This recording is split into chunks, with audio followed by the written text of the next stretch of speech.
Hey everyone, welcome to Night Stories Craft. Tonight's stories are gentle, calming, and perfect to fall asleep to. Whether you're relaxing with some Minecraft in the background or just looking to drift off peacefully, I'm really glad you're here.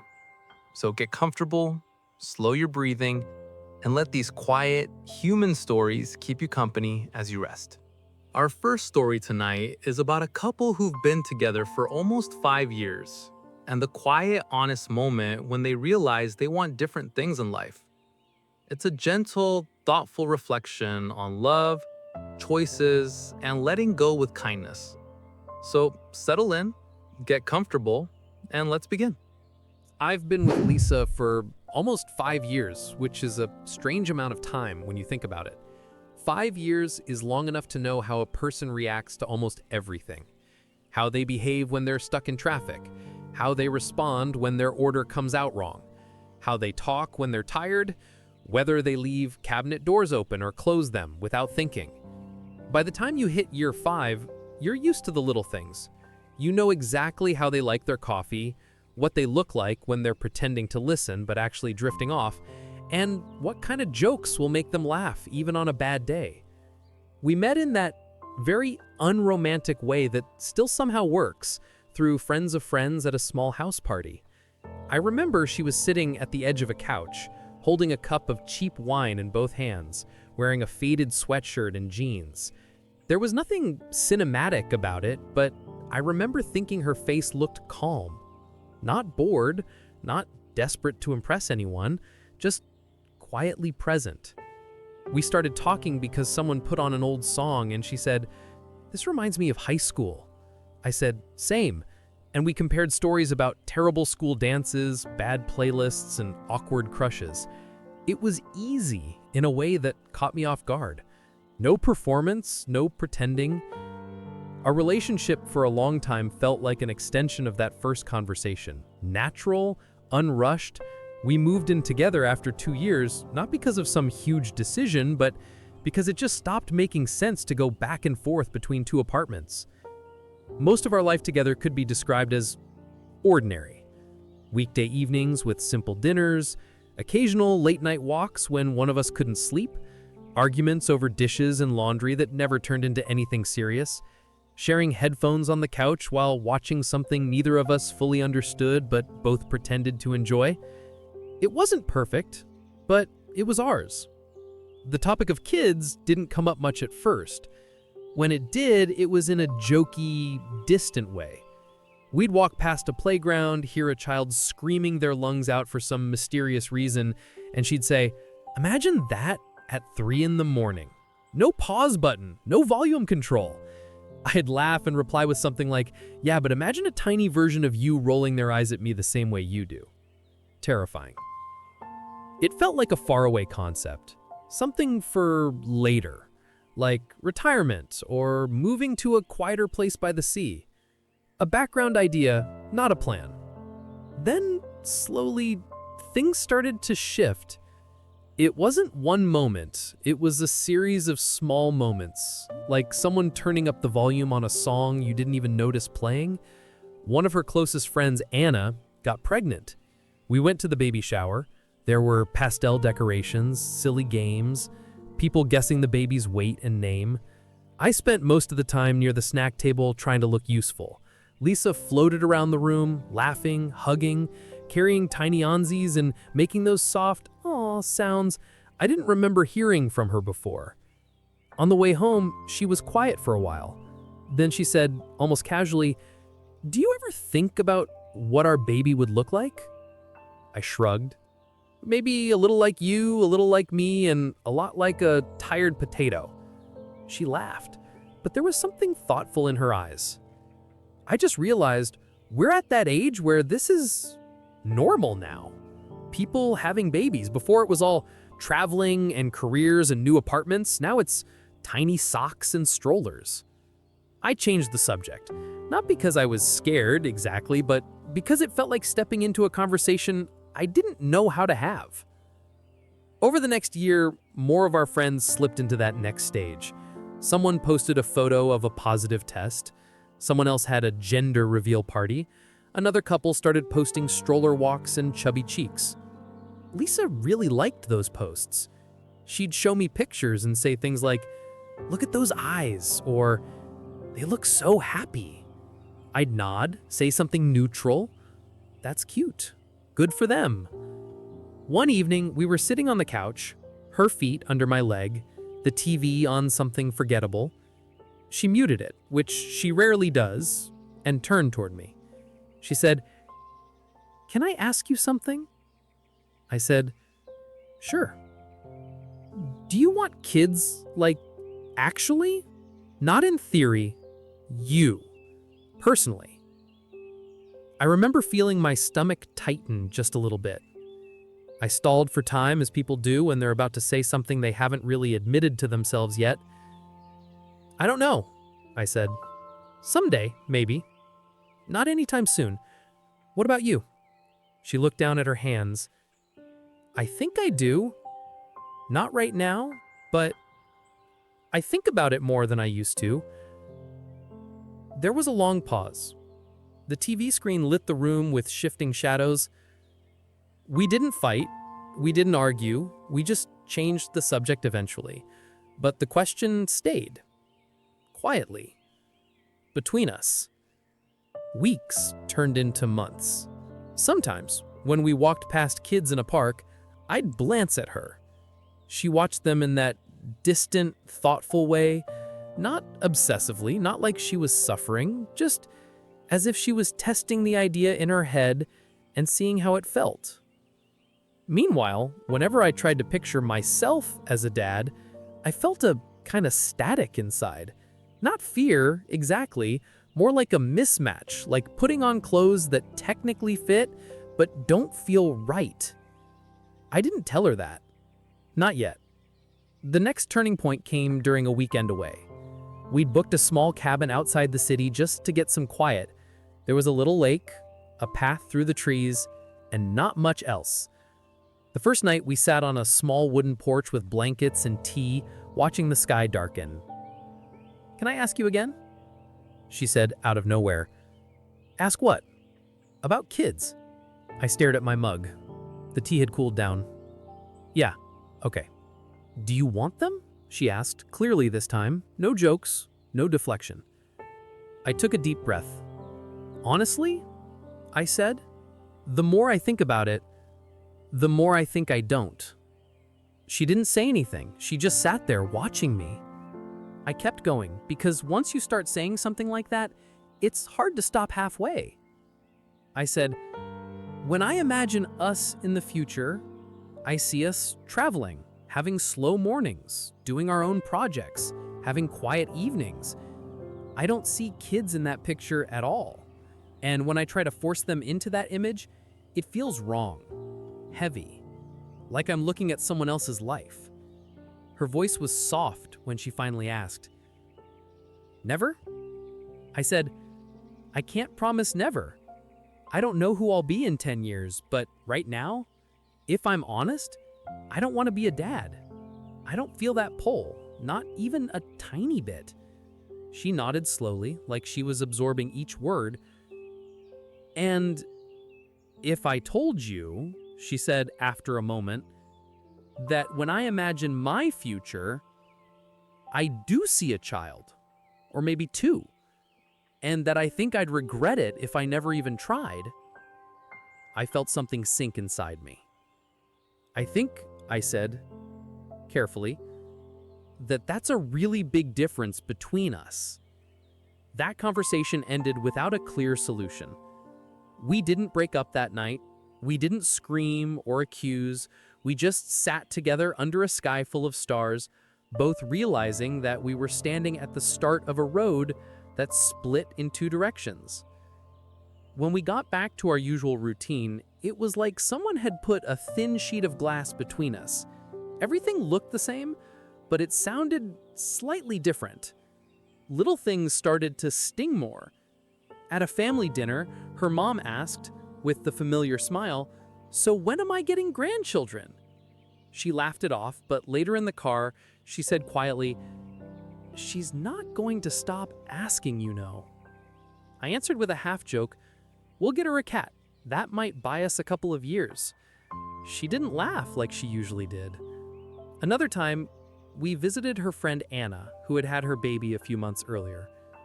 The house was full of soft toys, burp cloths, and that sweet sour smell of milk and something else that you can't quite define. At one point, Anna handed me the baby. "Here," she said, "practice." Everyone laughed. The baby stared at me with big, unfocused eyes. He grabbed my finger with surprising strength. It was fine. I didn't feel disgust. I didn't feel an overwhelming wave of love either. It just felt like holding something fragile that belonged to someone else. Later, walking home, Lisa asked softly, "So? How did it feel?" I said, "Honestly, like I was holding your friend's baby." She smiled a little, but there was a sadness in it. We had more talks after that. Some in the kitchen, late at night with cups of tea and tired voices. Some in the car, parked in front of our building, headlights off. She tried to understand it logically. Is it the money, she asked? The responsibility? The fear of messing someone up? It's not one thing, I said. I don't want my life to revolve around being a parent. I don't want that to be my main identity. And I'm afraid I'd be half-hearted, a half-present father. That feels unfair. To the kid, to you, to me. She took that in for a moment. "Do you think," she said slowly, "that you could change your mind for us?" I knew then that this was a pivotal moment. I could say, maybe, and we could postpone this conversation for a few more years. We could bury it under routines and plans and obligations. But that would be a lie. A quiet, soft lie that grows roots.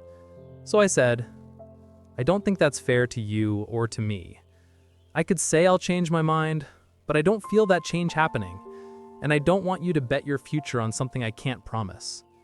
Her eyes filled with tears, but she didn't cry right away. She just nodded. "Do you think I'm selfish," she asked slowly, "for wanting kids?" "No," I said. "I think you're honest about what you want. That's not selfish, that's brave, actually." "Do you think you're selfish?" she asked slowly, "for not wanting them?" "Yes," I said quietly. "Sometimes I do, but I'd rather be honest and selfish than pretend to be someone I'm not and make all of us miserable." We didn't decide anything that night either, but the shape of the decision was becoming clearer. Days passed. We both went to work. We cooked, watched shows, cleaned the apartment. On the surface, everything looked normal, but underneath, we both knew we were slowly moving toward a conversation we couldn't avoid forever. I remember one evening very clearly. I came home and found her sitting at the table with a notebook. There were 2 columns written on the page: with kids and without kids. She didn't hide it. She turned the notebook so I could see. "Pros and cons," she said with a sad smile, like I'm choosing a laptop, not a life. I sat down next to her. On the with kids side, she'd written things like family, sharing love, watching them grow, not regretting later. On the without kids side, she'd written things like freedom, travel, time for ourselves, less stress. I looked at her handwriting. She had little stars next to family and watching them grow. "You already know which column matters more to you," I said softly. She closed the notebook. "So do you," she replied. We sat in silence for a long time that night. Not angry, not fighting, just 2 people who loved each other staring at a decision that hurt no matter which way you went. The actual breakup talk happened a couple of weeks later. Strangely peaceful. We were in the kitchen again. It always came back to that kitchen table. She said, "I've been thinking about it a lot, and I realized something." "What?" She said, "I don't want to pressure you. I don't want to convince you. That's not the kind of parent I want to be with. I want someone who wants this with me, who lights up at the idea of our child, not someone who agrees out of fear." I swallowed. "And I don't want to be the person who keeps you from something so important," I said. "If kids are part of your future, you shouldn't have to give that up for me." We both knew then what came next.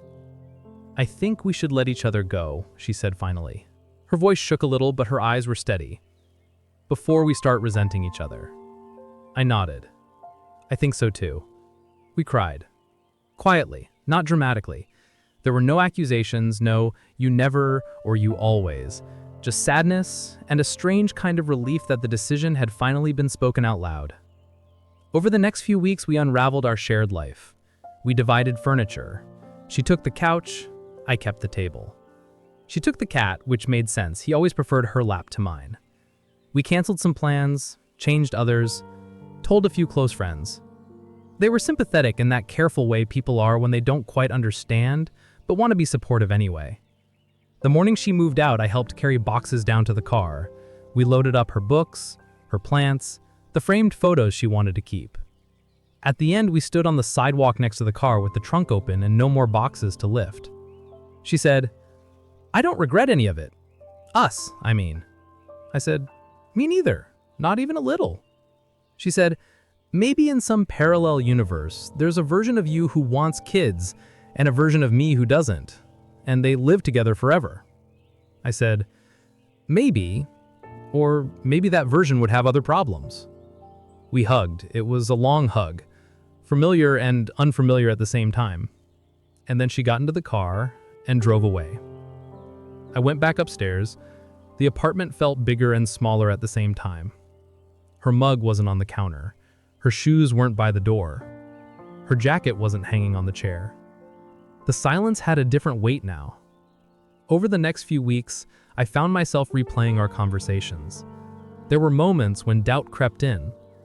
I'd ask myself, did I just throw away a good relationship because I was stubborn?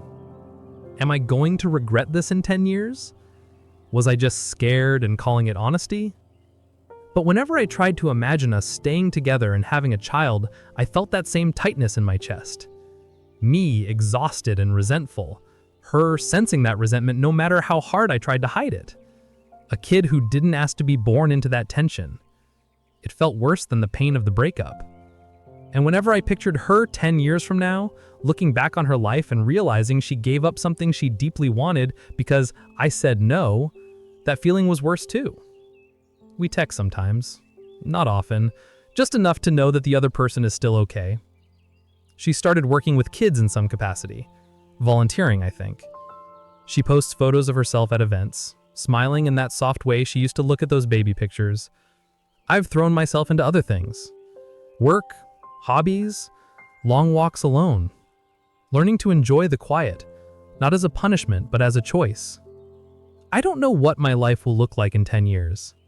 Maybe I'll still be child-free. Maybe I'll meet someone who also doesn't want kids and will build a life full of other things. I don't know. What I do know is this. Sometimes love isn't about holding on as tightly as you can. Sometimes it's about being honest. Even when that honesty ends things. It's saying, I love you too much to let you give up your future for me, and I respect myself too much to agree to a life that feels wrong in my bones. It's a quiet kind of love, the kind that packs boxes and signs papers and learns to sleep on only one side of the bed again. But I think it still counts. Maybe somewhere down the line, both of us will look back and feel grateful. Not that it ended, but that we had the courage to admit that our paths were different, and that we let each other go before we broke something we couldn't fix. Our next story tonight is a gentle one, about two neighbors who slowly begin to notice each other through small handwritten notes left on a door. It's a quiet reminder that even the smallest acts of kindness can make life feel a little less lonely.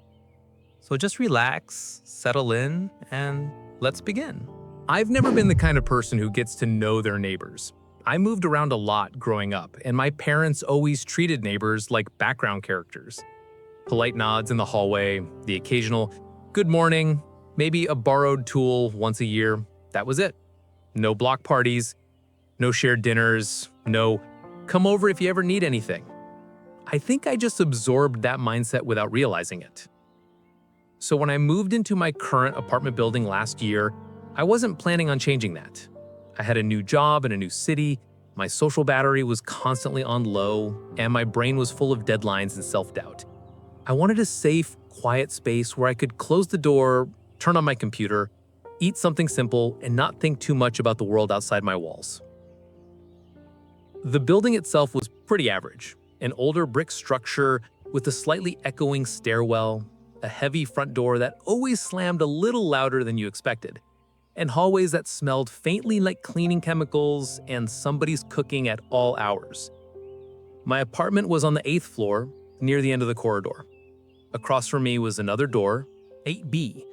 Mine was 8A.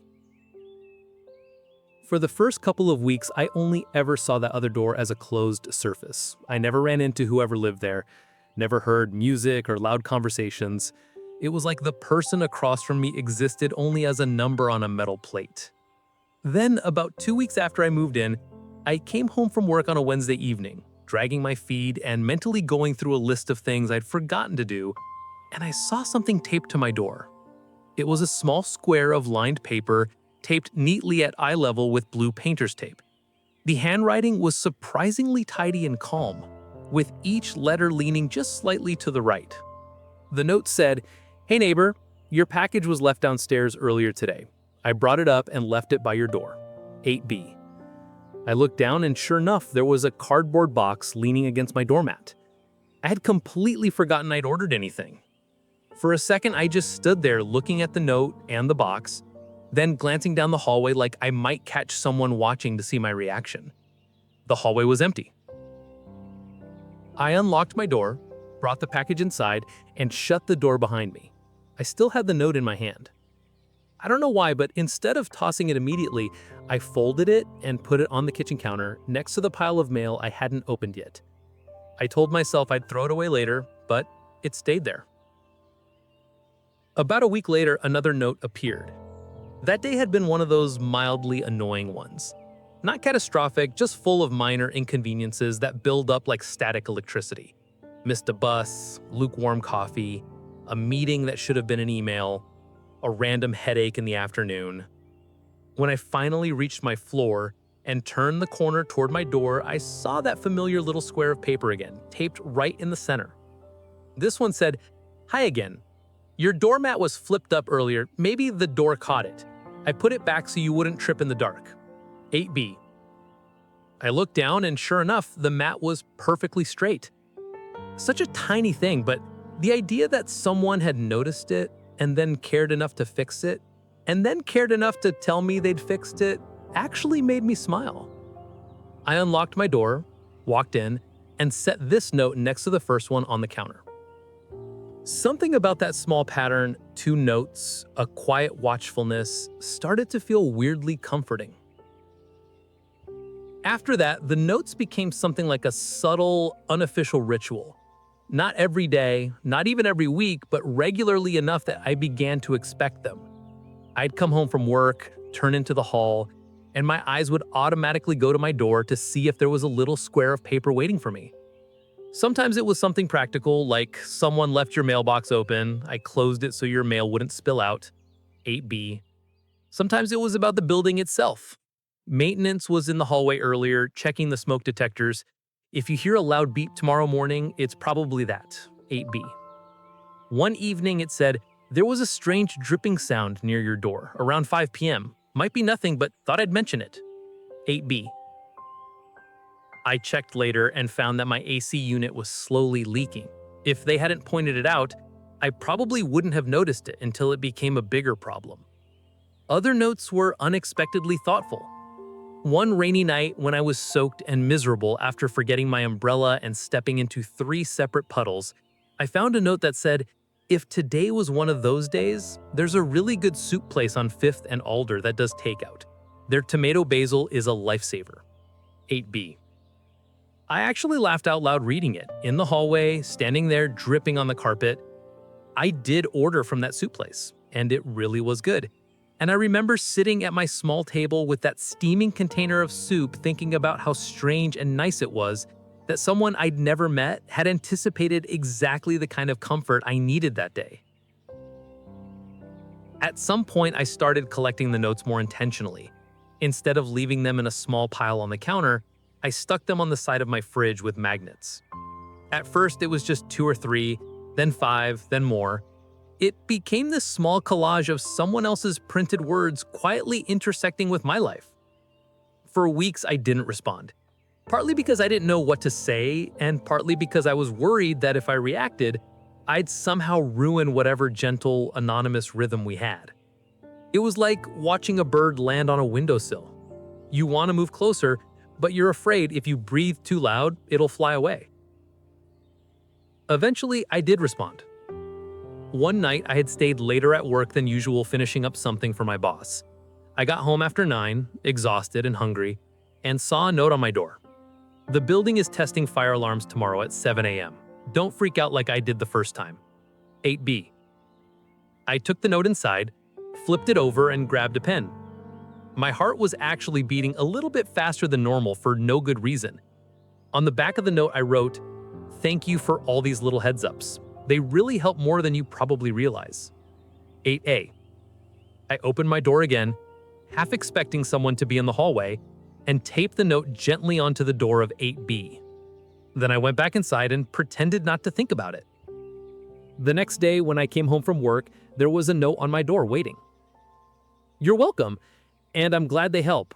Also, don't miss the soup place's grilled cheese." 8B. Something about the little smiley face at the start made the whole hallway feel warmer for reasons I couldn't fully explain.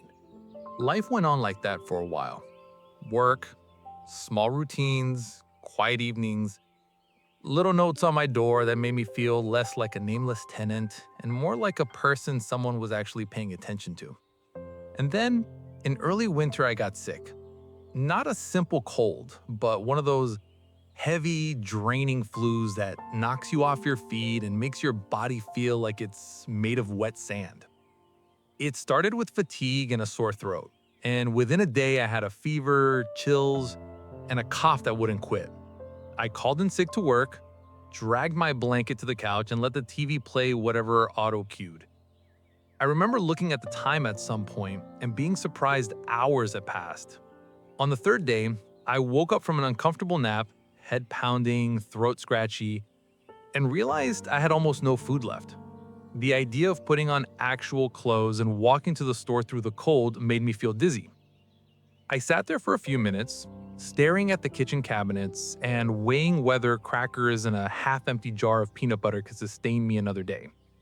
That's when I heard it, a soft, careful knock on my door. Not loud, not urgent, just 3 gentle taps. For a second, I wondered if I hallucinated it. Then it happened again. I wrapped the blanket around myself, shuffled to the door, and opened it a crack.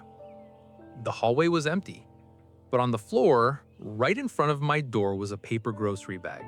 Inside were crackers, orange juice, apples, a couple of instant soups, a small box of herbal tea, and some throat lozenges.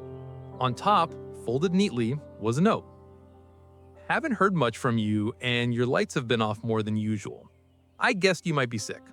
Please don't worry about answering the door if you don't feel up to it. Just take care of yourself. 8B." I stood there in the doorway, slightly shivering from the fever and the draft from the hall, and felt my eyes sting a little. It wasn't just the food. It was the fact that someone had noticed my absence, connected the dots, and then gone out of their way to make sure I had what I needed. I brought the bag inside, made myself one of the soups, and suddenly the apartment felt less like an island and more like part of a bigger, gentler map. The next day, when my temperature had gone down enough that I wasn't seeing stars every time I stood up, I wrote a short note that simply said, "Thank you so much. You really helped me when I needed it. 8A." And taped it to their door along with a chocolate bar I'd had in my cupboard. I didn't expect anything. Honestly, I just didn't want the gesture to go unacknowledged. A couple of hours later, there was another knock, this time more distinct. When I opened the door, there she was, the person behind all the notes. She was about my age, maybe a little younger, with dark hair pulled back into a messy ponytail and wearing an oversized sweater and leggings. There were faint dark circles under her eyes, but her smile was warm and a bit shy. "Hi, I'm Lena, from, 8B?" I laughed softly and said my name. I thanked her again for the groceries, tried to explain how much it meant probably rambled a bit. She waved it off like it was no big deal, but her cheeks were a little pink, and I could tell she was genuinely glad I appreciated it. Honestly, I just didn't want you to be up here alone feeling awful. Been there. It sucks. We stood there in the doorway for a minute. Two people who had known of each other's existence for months through paper, but were now suddenly face to face. It was a bit awkward, but in a gentle way. Before she went back inside, she said, "If you ever need anything, you can knock, or just keep doing the note thing. That works too." After that, the dynamic shifted a little, but not in a way that ruined the magic of the notes. If anything, it added another layer. We started writing to each other more deliberately. Sometimes the notes were short and silly, like, "The plan in the lobby is dying again. I feel emotionally connected to it. 8B. I answered with, "I believe in you and the plan. You both got this. 8A. Sometimes they were half practical, half honest. Thinking about applying for a promotion, terrified they'll say no. Writing it here so I can't pretend I never wanted it. 8B. I replied, "If you apply, I'll bake cookies. If you don't apply, I'll still bake cookies, but I'll label them coward cookies. Your move."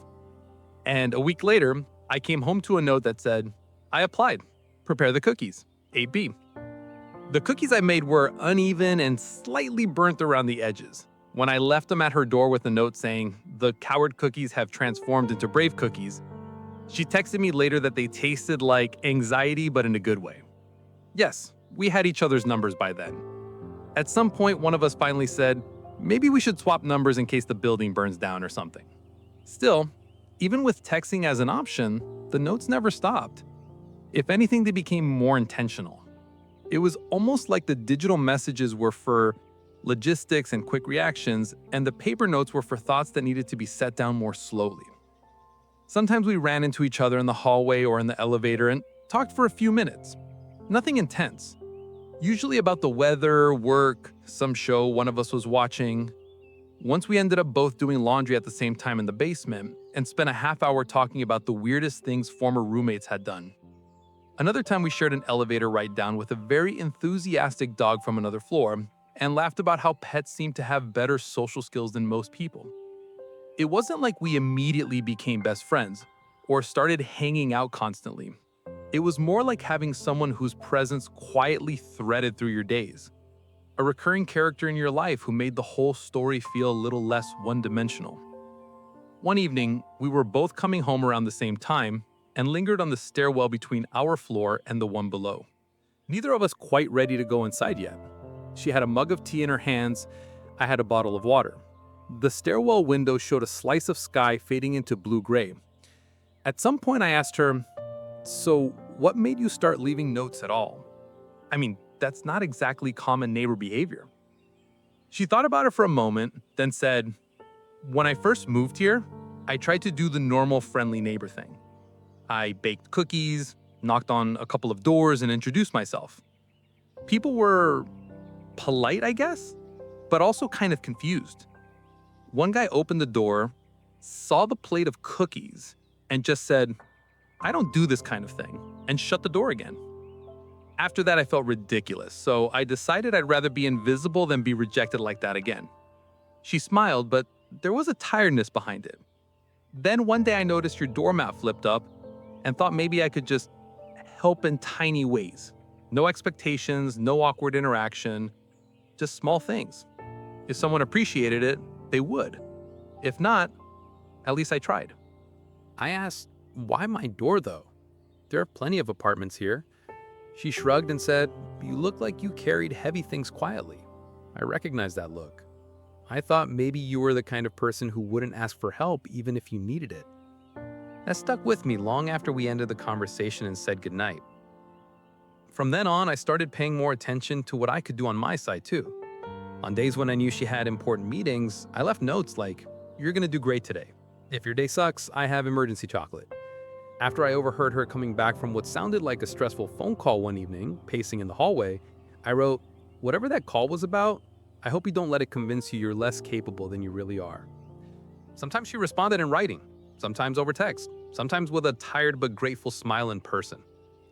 One day she left a note that simply said, Do you ever feel like you're just kind of existing next to other people instead of really being with them? Today feels like that. I wrote back all the time. Honestly, that feeling's been following me around this whole year, but the notes make it feel less sharp. 2 days later, there was a note that said, same. Knowing you're across the hall makes this floor feel less empty. It's funny how something as small as a weekly note can slowly rewire the way you see your own life. Before all of this, my apartment was just a box I lived in. The hallway was just a path to my door. The building was just a structure that housed my stuff. After months of these quiet exchanges, everything felt a little different. The hallway became a place with echoes of small kindnesses.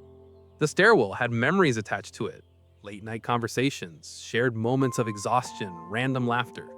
Even the sound of footsteps approaching my door didn't make me tense up the way it used to. I found myself thinking, maybe someone's dropping off a note, instead of who's bothering me now. A few months ago, I had a particularly rough week. Nothing dramatic happened. It was one of those stretches where everything felt slightly too heavy, and I felt slightly too slow. I messed up a small thing at work, and even though my boss said it wasn't a big deal, my brain latched onto it and replayed it all day. I slept badly, woke up tired, drank too much coffee, forgot to eat lunch, and by the time Thursday rolled around, I felt like I was walking through thick fog. That night when I got home, there was a note waiting. It said, some days just feel heavier for no visible reason. If today was one of those days, I'm proud of you for getting through it anyway. 8B. I don't know how she always seemed to sense when things were off, but that note felt like a hand reaching out in the dark. Not long after that, I decided to leave a slightly more vulnerable note of my own. I wrote, I've been feeling a bit like a background character in my own life lately. Your notes make me feel more like a real person. Wanted you to know that. AA. The next day, taped neatly on my door, was her reply. You are a real person, and I'm really glad this universe accidentally gave me you as a neighbor. AB. I probably read that sentence 10 times before taking the note down and adding it to the collection on my fridge. The most recent note she left, the one that kind of tied the whole year together, was simple. I came home late one evening, tired but not devastated, and saw a small square of paper taped to my door. It said, it's really nice living across from you. 8B. I stood there in the hall for a moment, feeling the quiet of the building around me, and realized just how much that sentence meant. Not thanks for salt, or you're a good neighbor, or you're helpful, just it's really nice that you're here. I took that note inside and didn't put it on the fridge. I folded it and tucked it into my wallet. The next morning, before leaving for work, I wrote one of my own. Same here. I'm really glad you live across from me. AA. I taped it to her door and left. A few hours later, while I was eating lunch at my desk, my phone buzzed. It was a text from her. Your note made my week. Thank you for being exactly the kind of neighbor I didn't know I needed. If you look at any single moment in this story, it might not seem like much. A flipped doormat, a rescued package, a bag of groceries when I was sick, silly comments about dying lobby plants, encouraging words before a promotion. Nobody saved anybody from a burning building or gave some grand speech that changed the other person's entire worldview. There were no dramatic fights, no huge declarations, no movie-style confessions. Just consistent, quiet, human kindness. But when I zoom out and look at the year as a whole, those little notes and gentle gestures were some of the most important threads running through it.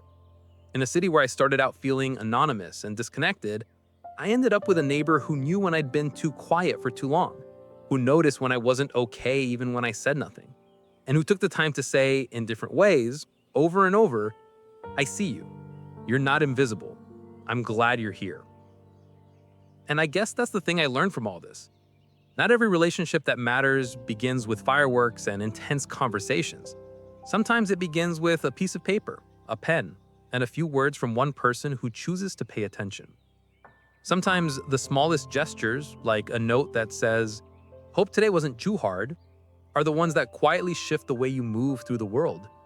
I still keep every note she's written, and every time I open my door now, I don't just see a hallway.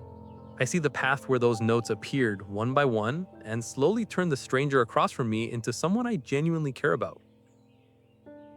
Our next story tonight is about a quiet routine that slowly turns into something unexpectedly meaningful.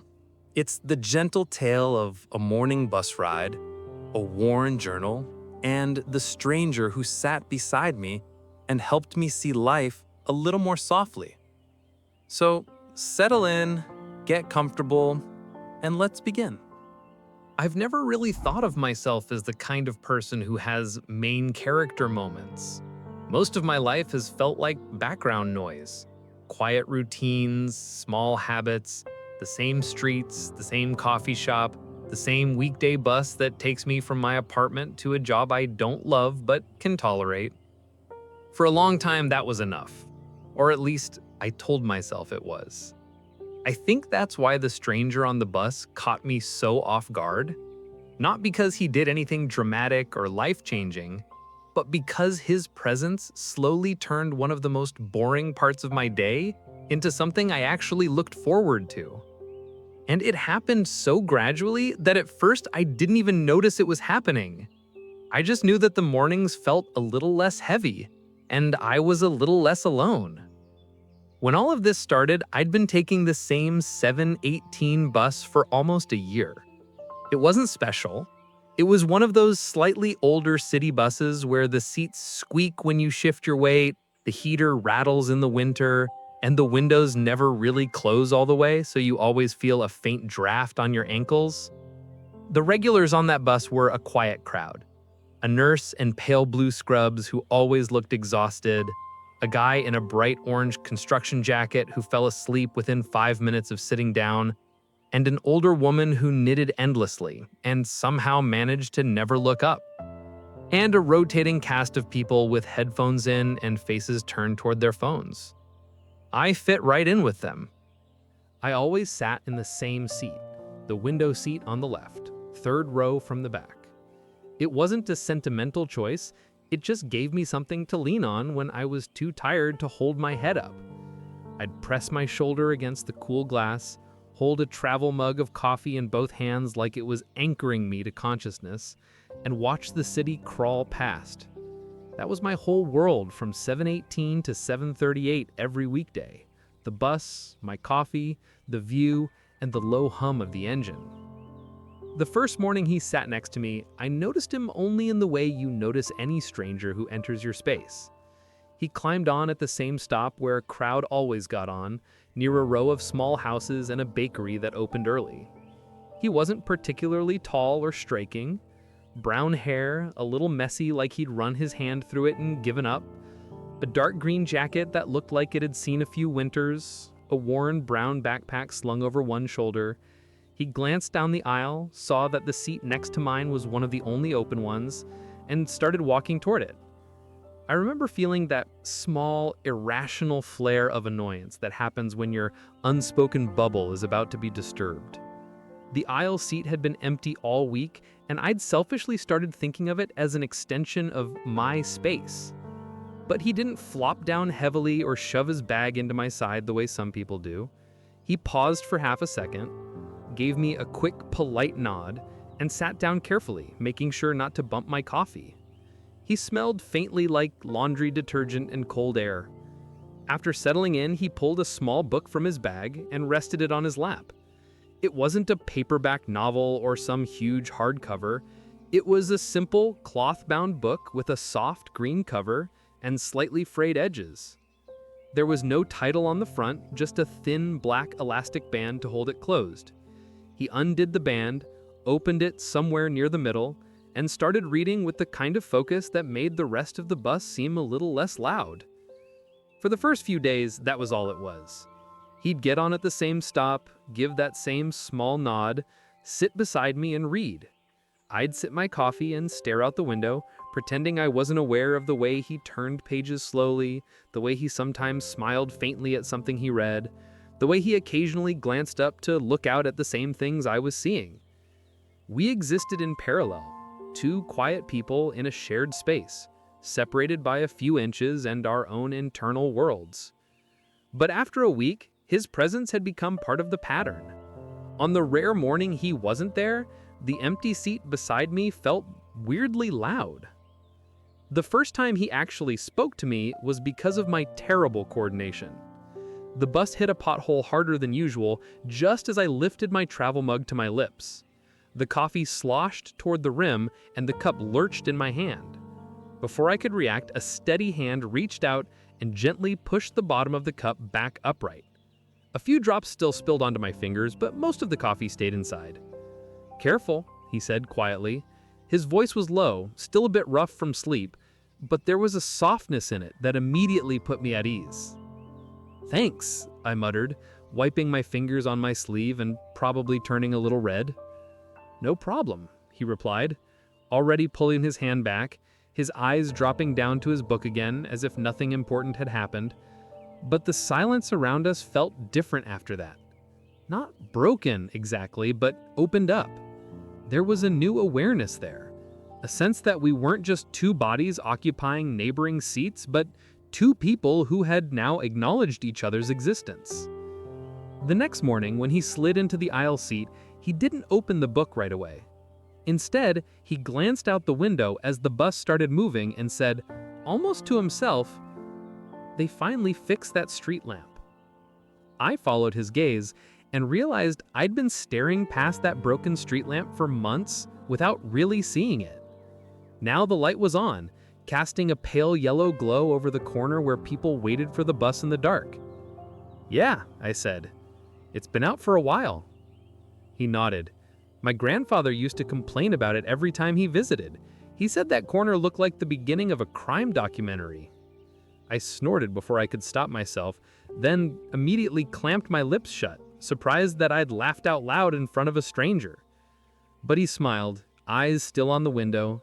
He added, he'd be happy to see it fixed. Then he opened his book, and the moment passed, but the ice between us had been chipped away just a little more. It took me another few days to work up the courage to ask about the book. I'd been trying not to stare, but I couldn't help noticing that the pages weren't printed like a normal novel. The lines looked uneven, a little softer, like they'd been written by hand. One morning, curiosity finally got the better of me. "Is that some kind of journal?" I asked, nodding toward it. He looked down, then at me, and for a second, I worried I'd overstepped. But his expression relaxed quickly. "Yeah," he said, "it was my grandfather's." He ran his thumb along the edge of the book, almost affectionately. He used to write in it every day. It's mostly just notes about things he noticed, little details, people he saw on the bus, things like that. "That's really cool," I said, more honestly than I expected. "Like his own personal record of the world." "Exactly," he said, and there was a spark in his eyes that hadn't been there before. He believed that paying attention to small things made life feel less heavy, I guess. He said if you can't change the big stuff, you can still collect the little moments that are good. He looked at me as if realizing how much he'd just shared. Sorry, that sounded deeper out loud than it did in my head. "No," I said quickly. "It actually makes a lot of sense." I paused, then added, "Was he a writer or something?" He nodded. "Not officially. He worked in a hardware store for 30 years, but he wrote like someone who loved being alive." After that, our mornings took on a new texture. He still read from the journal, but now, every so often, he would quietly tilt the book so I could see a sentence or two. Simple lines like, "The man with the red scarf got on the bus again today. He always hums the same tune. I wonder if it's from a movie or just from his head." Or, "The sunrise was especially pink this morning. People kept staring at their phones and missed it. It felt like a secret between the sky and me." I started to notice my own details in response. The way the light changed as we passed between taller buildings, the soft reflection of streetlights and puddles, the smell of bread from the bakery at the corner when the driver left the front door open too long at a stop. I'd always assumed commuting would just be this numb in-between space, a forgettable tunnel between home and work. But sitting next to him, seeing the world through his grandfather's words and his quiet presence, that time began to feel less like wasted minutes and more like a small daily ritual. We didn't talk every day. Some mornings we were both too tired and we just sat in comfortable silence, me with my coffee, him with the journal, the bus rocking us gently like a tired cradle. Other mornings we had short, soft conversations. He told me his name was Daniel. I told mine. He was a graphic designer trying to freelance more. I was an office worker in a company's projects I didn't care much about, but whose paycheck I needed. He loved tea, I loved coffee.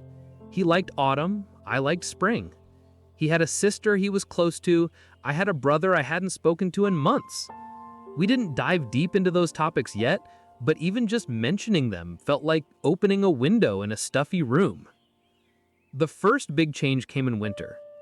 It was one of those bitterly cold mornings where the air stung your face and your fingers hurt no matter how thick your gloves were. The bus was late, people were stomping their feet and blowing warm breath into their hands. When it finally arrived, everyone piled on a little more aggressively than usual, desperate to get out of the wind.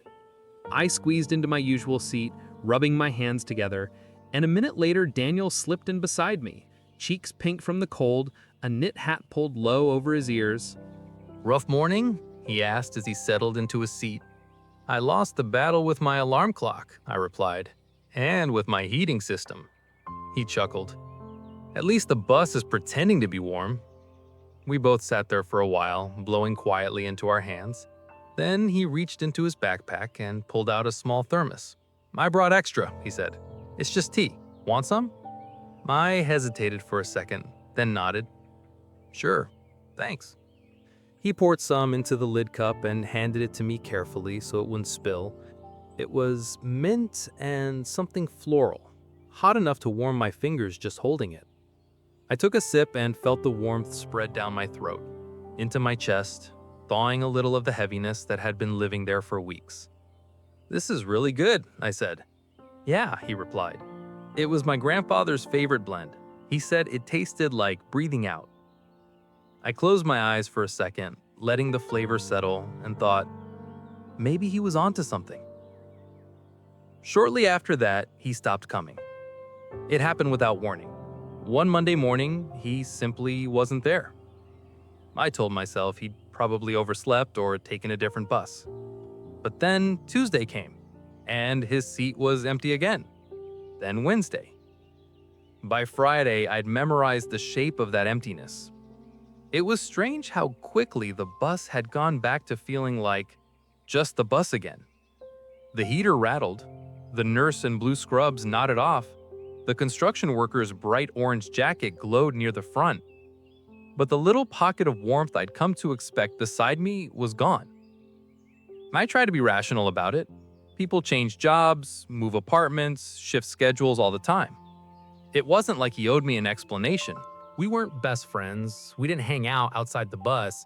For all I knew, he might have even forgotten about me by the time he decided to stop taking this route. But logic didn't stop the quiet ache of disappointment that settled in my chest each morning when I glanced at the aisle seat and found it empty. 2 weeks passed. Life went on. I still had my coffee, my view out the window, my pile of tasks waiting at the office. But something about the mornings felt wrong, like a song missing its chorus. I realized that I missed not just Daniel, but the version of myself that showed up when he was there. The version who noticed things, who laughed softly at small jokes, who didn't feel quite as invisible. On the 15th day he was gone, I got on the bus with my expectations set to 0. I didn't even look up as I walked down the aisle. I just slid into my usual seat and stared out at the dull gray morning. The doors hissed shut. The engine rumbled. And then, just as we started to pull away, someone sat down beside me. Hey, a familiar voice said quietly. Sorry I vanished. I turned so fast I almost spilled my coffee. Daniel was there. A little thinner, a little more tired looking, but unmistakably him. His hair was slightly longer, his eyes shadowed. He was clutching the green journal in his hands like it was something precious. You're back, I said, stating the obvious because my brain was still catching up. Yeah, he sighed. It's been a month. 15 days, I corrected automatically, then immediately regretted being that honest. But he just smiled, a small, tired smile that reached his eyes this time. "Yeah," he repeated. "Feels longer." He took a breath, looking down at the journal. "My grandfather passed away," he said. "I went back to help with everything at my parents' place." My chest tightened. "I'm so sorry. I know how much he meant to you. You talked about him a lot." "Yeah," he said softly. "He was kind of my favorite person." For a moment, neither of us spoke. The bus rattled on, people shifted in their seats, the world outside the windows blurred past. Inside that small pocket of space in row 3, the air felt delicate. "He left me this," Daniel added after a while, patting the journal, "and a bunch more notebooks. Some of them I didn't even know existed. It's like there's a whole extra version of him in there. That's kind of wonderful," I said. "It is," he agreed. "But it also makes me miss him more sometimes. Like he's still talking, but he's not here to argue back." I didn't know what to say to that, so I didn't say anything. Instead, I just let my shoulder rest a little closer than his than I usually did. Not touching, just reducing the space. It felt like my way of saying, "You're not alone," without risking clumsy words. Over the next few weeks, our routine rebuilt itself, but with a slightly different tone. Daniel started writing in the journal himself, leaving his own observations alongside his grandfather's. He showed me some of them on mornings when the bus was quieter. Little lines like, "The city feels different without him, but the light still hits the buildings in the same way. I think he would have liked that." Or, "Shared silence with the person next to me feels strangely like company." We started talking more about things that mattered, not huge confessions or dramatic stories, just little troops we'd been carrying alone for a few minutes each morning before handing them back. Somehow, that was enough to make them feel a little lighter. As winter melted into spring, the tone of our conversations shifted again. There was still grief in the background sometimes, still stress, still uncertainty, but there was also a quiet kind of hope. Daniel had started taking on a few new design clients.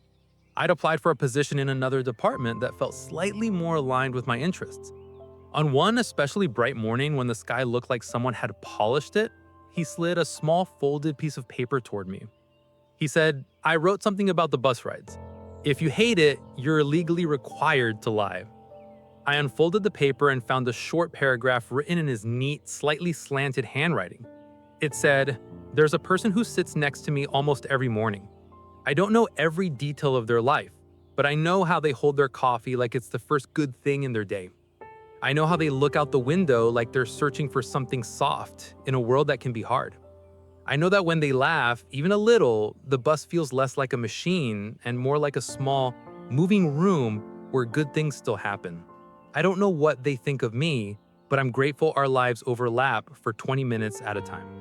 I read it twice, then a third time, my chest feeling both tight and strangely light. "This is really beautiful," I said quietly, "and weirdly accurate about the coffee." He laughed, a real laugh that made a few people glance our way. "Yeah, I've learned never to come between you and caffeine." I folded the paper carefully and tucked it into my bag like it was something fragile. "For what it's worth," I said, "these bus rides have been some of the best parts of my days." I don't really say that kind of thing out loud much, but it's true. He looked at me then, really looked, and there was a warmth in his gaze that made me feel seen in a way I hadn't in a long time. "That means a lot," he said simply. The funny thing is, nothing huge or dramatic ever happened between us. We didn't suddenly become best friends who hung out every weekend. We never exchanged grand speeches about destiny or connection. Our lives remained mostly separate. Different jobs, different homes, different sets of people waiting for us at the end of the day. But for 20 quiet minutes every morning, our paths overlapped, and that overlap made both of our lives softer around the edges. The end came not with a fight or a disappearance this time, but with a change of direction. One morning in late summer, as the air was just starting to hold that early hint of coolness again, Daniel sat down next to me with a different kind of tension in his shoulders. Not the tight coil of grief or stress, but the restless energy of someone holding on to big news.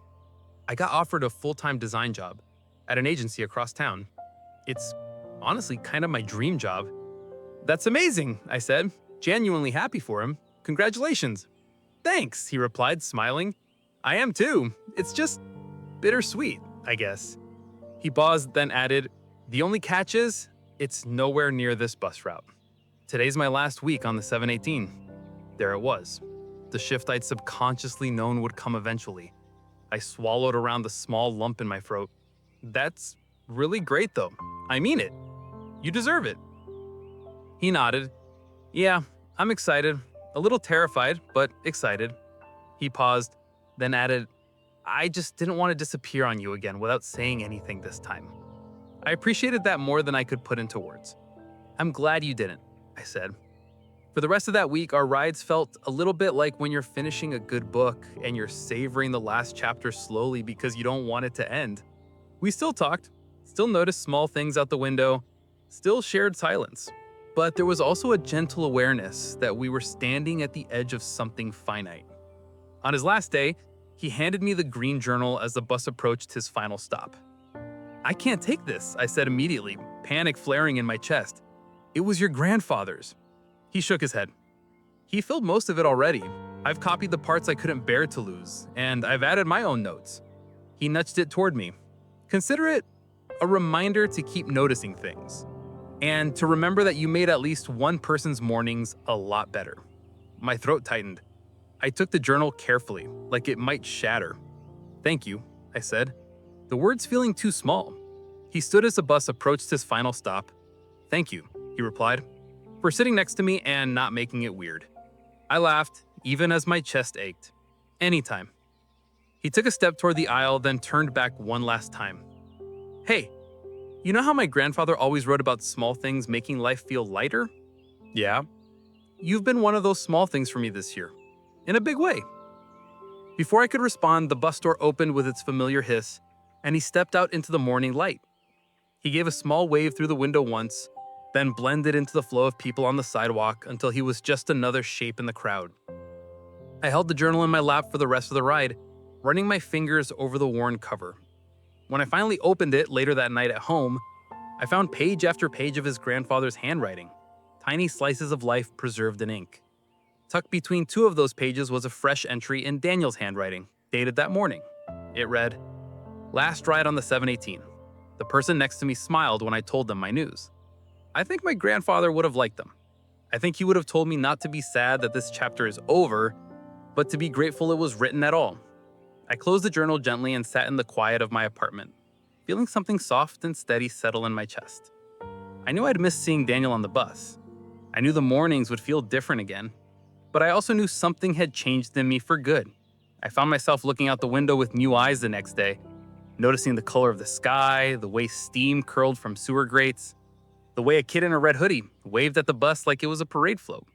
I started bringing a small notebook of my own on some mornings, jotting down details that made the world feel a little less heavy. The smell of rain on hot pavement, the way an older couple held hands while crossing the street, the moment a stranger steadied someone else's coffee on a bumpy ride. Some people crash into your life loudly and chaotically. Others slip in quietly and sit beside you for a while, changing the way you see your days without ever asking for anything in return. Daniel was the second kind. He never became the center of my world. But in the space of a single bus route, in 20-minute stretches of silence and soft conversation, he reminded me that even when life feels like background noise, there are still notes worth listening to. And sometimes all it takes to hear them is a stranger with a journal, a shared seat, and a willingness to pay attention. Our next story tonight is a gentle one, about a small coffee shop, a cinnamon latte, and the barista who quietly became the one steady thing in a very difficult year. It's a soft, comforting reminder that sometimes the smallest kindness can carry us the farthest. So get cozy, and let's begin. I never really thought a coffee shop would become the most stable part of my life, or that a person I only saw for a few minutes each morning would end up feeling like the one constant in a year where everything else seemed to be falling apart. Before all of this, coffee was just something I made half asleep in my kitchen, usually too strong or too weak. Something I drank without thinking while scrolling through my phone or rushing out the door. It wasn't a ritual, it wasn't special, it definitely wasn't emotional. It was just caffeine in a mug. If you had told me that one day I'd be quietly grateful for a barista who remembered my order, who noticed the small shifts in my mood, and who somehow kept me stitched together through the worst year I'd had in a long time, I would have laughed it off.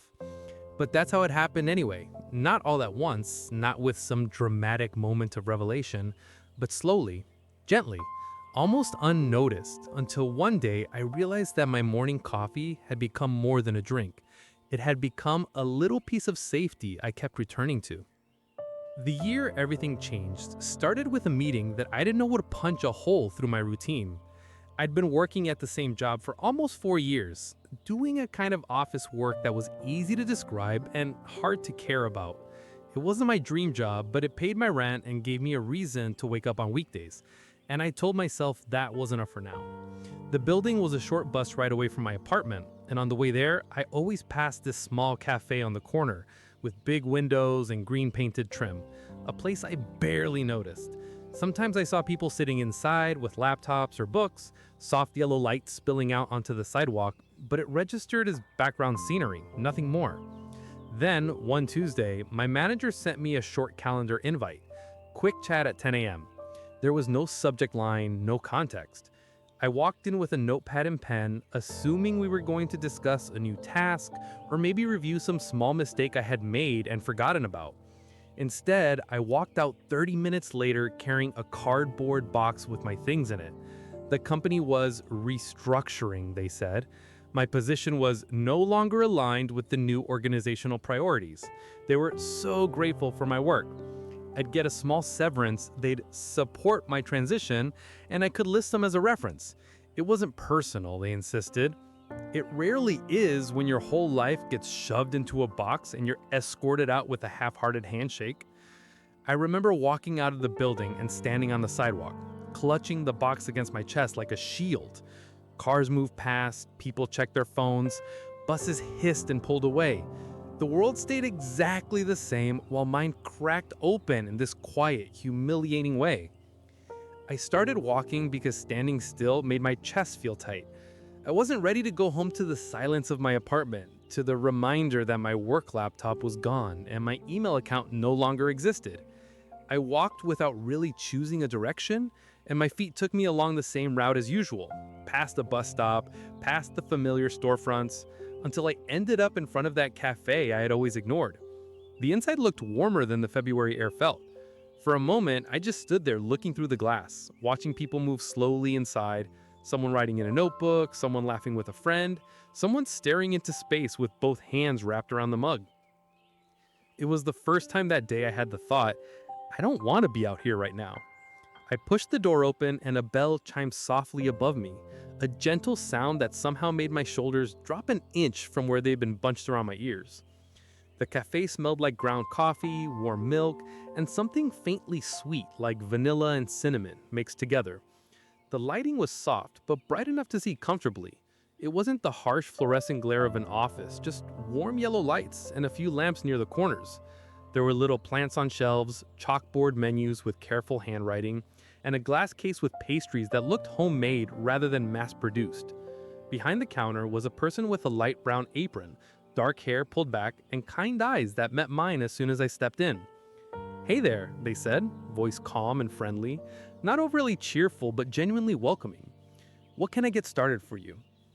I froze because I suddenly realized I had never actually learned the menu of a place like this, never developed a go-to order beyond coffee, black.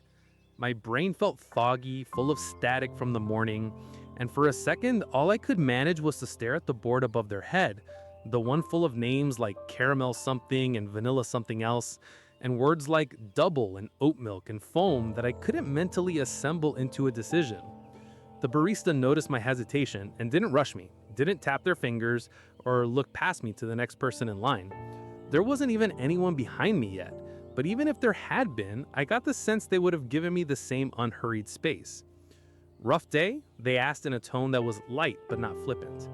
I let out a small breath that was almost a laugh and almost a sigh. Yeah, you could say that." They nodded like that answer made complete sense.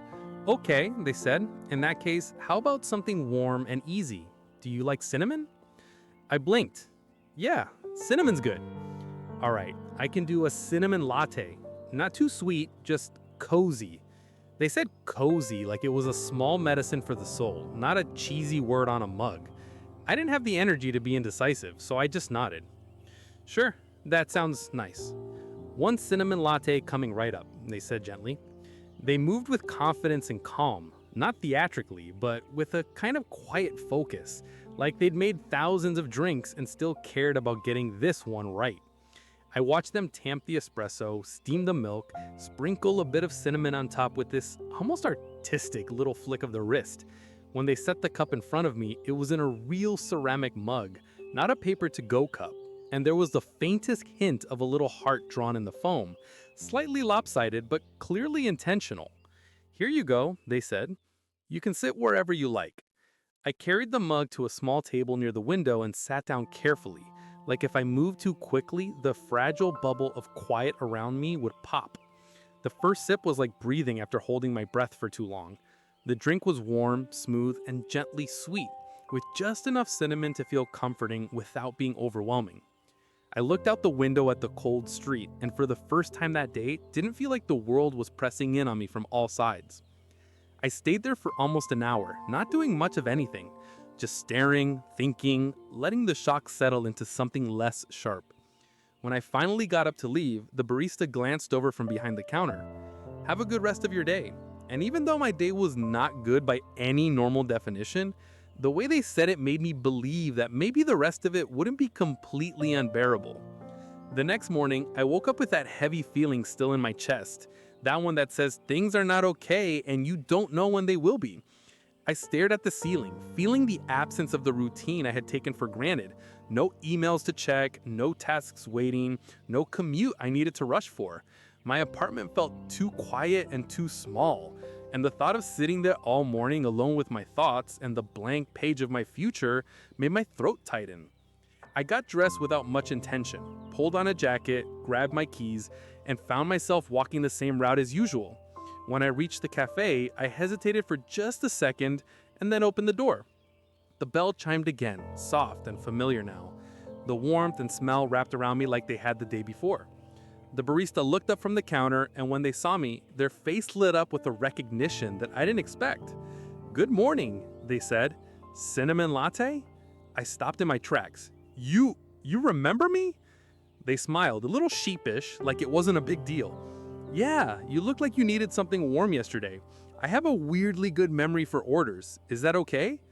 Yeah, that's more than okay." "Same thing then?" "Please." They nodded and got to work. There was something unexpectedly soothing about being recognized, about walking into a place and having someone remember not just my face, but this small preference of mine, as if I had already become a recurring character in their day. That second visit turned into a third, then a fourth, then it just became a given. I started each morning at the cafe, not because I could afford to make it a habit, not because I wanted to be that person with a daily latte, but because the alternative, starting my day alone with the weight of uncertainty, felt so much heavier. I told myself I'd cut back once I found the new job, once things steadied out. For now, I needed this. And somewhere deep down, I knew I wasn't just paying for coffee. I was paying for that small moment of gentle acknowledgement each morning, that soft cinnamon latte, and the way it made my scattered life feel just a tiny bit more put together. It took me a while to learn their name. Somewhere in that foggy first week, I noticed their name tag, a small metal pin with Alex written in a neat font. It suited them. Simple, warm, kind of neutral in a way that fit almost anywhere. The first time I said it out loud was by accident. They were wiping down the counter and asked, "How's the job search going?" And I said, "Slow, but existent. Thanks for asking, Alex." Saying their name made the air feel a little more familiar, like we'd crossed some invisible line between stranger and whatever comes just after stranger. From then on, we shared small bits of our lives, the way people share sugar packets or napkins. Not too much, not too fast, just enough to make things smoother. They knew I was unemployed before most of my extended family did. I didn't give them all the details, but I didn't have to. Job hunting is a full-time job they don't pay you for, they said one morning with a sympathetic tilt of their head, and I laughed in that tired way that comes from feeling too seen. In return, I learned that Alex worked morning shifts most days, that they liked opening the cafe because it made them feel like they were waking the place up, that they were saving up money for something vague but important. My next step, they called it, without specifying what that step was. Some mornings we barely talked at all. That was okay too. There were days when the most we exchanged was a quiet morning and thanks and maybe a take care, okay, as I left. On those days, I sat in my usual corner with my mug and my laptop, staring at job listings that all started to blur together. I'd look up every so often and see Alex moving behind the counter, talking to other customers, refilling the pastry case, wiping tables. Just knowing they were there made the cafe feel less like a public space and more like a temporary little home I borrowed for an hour at a time. On other days, when my anxiety was too loud to ignore, the conversations were slightly longer. They were never deep in the way movies portray emotional revelations. It wasn't, tell me everything with dramatic music swelling in the background. It was more like this. I'd look especially tired and Alex would say, long night? I'd shrug and say, just my brain being my brain. They'd reply, yeah, brains can be rude like that. And in that exchange, there was understanding. There was care. There was a little bit of shared humanity that made me feel like I wasn't completely broken for struggling. The year dragged on, and with it, the job search. There were interviews that went well, and then mysteriously went nowhere. There were online applications that might as well have gone into a black hole. There were nights where I lay awake staring at the ceiling, wondering if this was the moment my life started permanently spiraling downward. Money became a constant worry. I cut corners where I could, cooked more at home, canceled subscriptions, hesitated before tapping my card at the grocery store. The one thing I didn't cut, even when part of me said I should, was that morning coffee. It wasn't about the drink anymore. It was about what it represented. A tiny ritual of kindness, a structured start to days that felt otherwise structureless. 15 or 20 minutes each morning where I could sit in a warm space and feel like I existed somewhere other than inside my own worries. I tried switching to cheaper options, just a plain coffee instead of the cinnamon latte, but twice when I ordered the simple version, Alex raised an eyebrow and said, "You sure? You look like you could use the good stuff today." I'd laugh and cave, and they'd make the cinnamon latte anyway, sometimes charging me less, sometimes saying, "Don't worry about the extra," with a small conspiratorial shrug. One particularly bad day stands out. I had just come from an interview that had gone from promising to quietly devastating in the span of 30 minutes. The interviewer had smiled politely, asked a few generic questions, and then said something like, "We're looking for someone with more experience in leadership roles," which I heard as, "You've wasted your time." I left the building with my stomach in knots, walked around the block 3 times, and ended up at the cafe almost without intending to. When I walked in, I must have looked worse than usual. My shoulders were slumped, my eyes felt hot, and I couldn't quite get enough air into my lungs. Alex saw me and their expression changed immediately. Still calm, but the smile softened into something like concern. "Hey," they said quietly, "hot drink?" I walked up to the counter and tried to answer, but my throat tightened. I managed to nod instead. "Sit," they said, nodding toward my usual table. "I'll bring it over." I sat down, pressed the heels of my hands against my eyes, and tried to stop my brain from replaying every awkward answer I'd given in the interview. A few minutes later, Alex set a mug down in front of me and sat across from me for a brief moment, even though there were other things they could have been doing. "Do you want to talk about it, or do you want to just sit and let the coffee do the talking?" I let out a small, shaky laugh and said, "Maybe a little both." So I told them a few pieces, not everything, not the entire messy web of my fears, but enough to sketch an outline of the day. They listened quietly, nodding occasionally, not interrupting, not trying to spin it into something positive before I was ready. When I finished, they didn't say everything happens for a reason or any of those phrases that sound comforting but land like sand in the mouth. They just said, "That sucks. I'm really sorry. I know that feeling and it's awful." It was exactly what I needed to hear. A simple acknowledgement that, yeah, this hurts and that pain is real.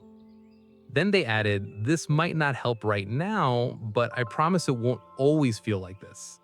It's just this chapter, not the whole book." The metaphor was simple, but it stuck with me. Maybe because of the way they said it, like they believed it on my behalf, even though I didn't yet. Spring turned into summer. The flower shop next door spilled bright colors onto the sidewalk. The cafe opened its windows on warm days, letting in a gentle breeze that made the hanging plants sway. The light changed, softer and longer in the evenings, brighter in the mornings. My life changed slowly too. I picked up more small freelance gigs, then a part-time role that turned into something more consistent. The panic in my chest didn't vanish, but it quieted enough that I could think beyond the next bill. I updated my resume again, this time with things I was a little more proud of. I applied not just for any job, but for jobs that felt at least somewhat aligned with what I cared about, even if I wasn't totally sure yet what that was. Through it all, the cafe remained constant. No matter how uncertain the rest of my schedule was, the morning stayed the same. I'd walk in, the bell would chime, Alex would look up and greet me with that familiar, gentle expression, and my order would either be ready or being made within seconds. We never named what we were to each other. We weren't friends in the traditional sense. We didn't text, didn't meet up outside of the cafe, didn't share everything. We were something quieter, two people whose lives overlapped in a specific sliver of time, who saw each other regularly enough to notice patterns and changes, who cared in a way that didn't demand anything more. They would ask, "How's things going?" and actually listen to the answer. I would ask, "How's your next step fund?" and they'd laugh and tell me how many shifts they thought they'd need. On days when their name tag was slightly crooked, I'd joke about it. On days when mine might as well have said stressed and tired, they'd respond with extra cinnamon and an extra moment of patience. Almost a full year after the day I lost my job, something shifted again. It was a Thursday when I got the call. The interview had been 3 days earlier, and I'd walked out feeling cautiously hopeful, which was a dangerous feeling. I tried to keep my expectations low, told myself not to get attached, but when my phone rang and I saw the company's name, my heart still jumped. The voice on the other end told me they were impressed with my experience and they'd like to offer me the position. Full-time, decent pay, room for growth.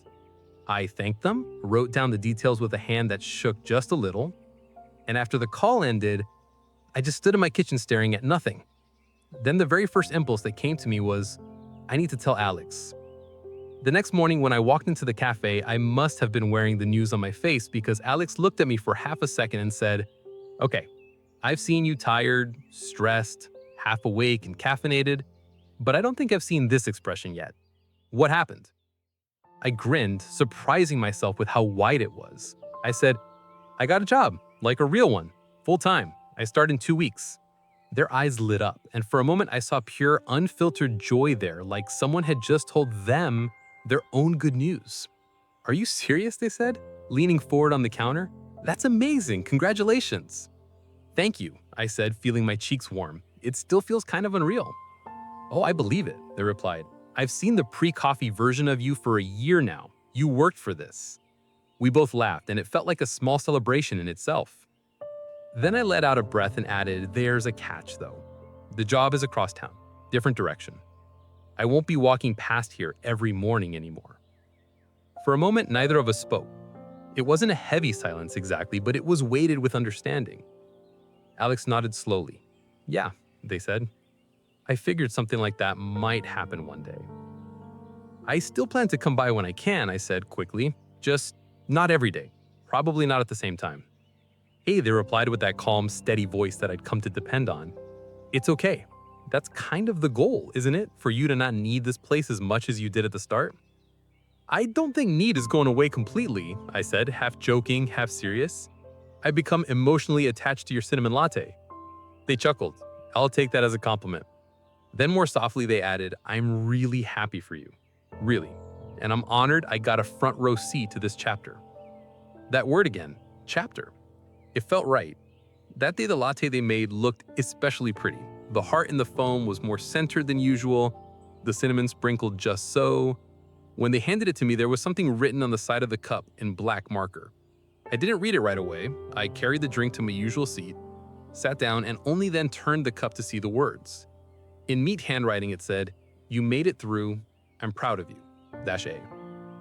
I traced the letters with my thumb, feeling my throat tighten in the best worst way. I didn't cry, but the urge hovered close. Before I left, I walked back up to the counter, the empty mug in my hands, and said, "Hey, can I ask you something?" Sure, Alex replied. What's up?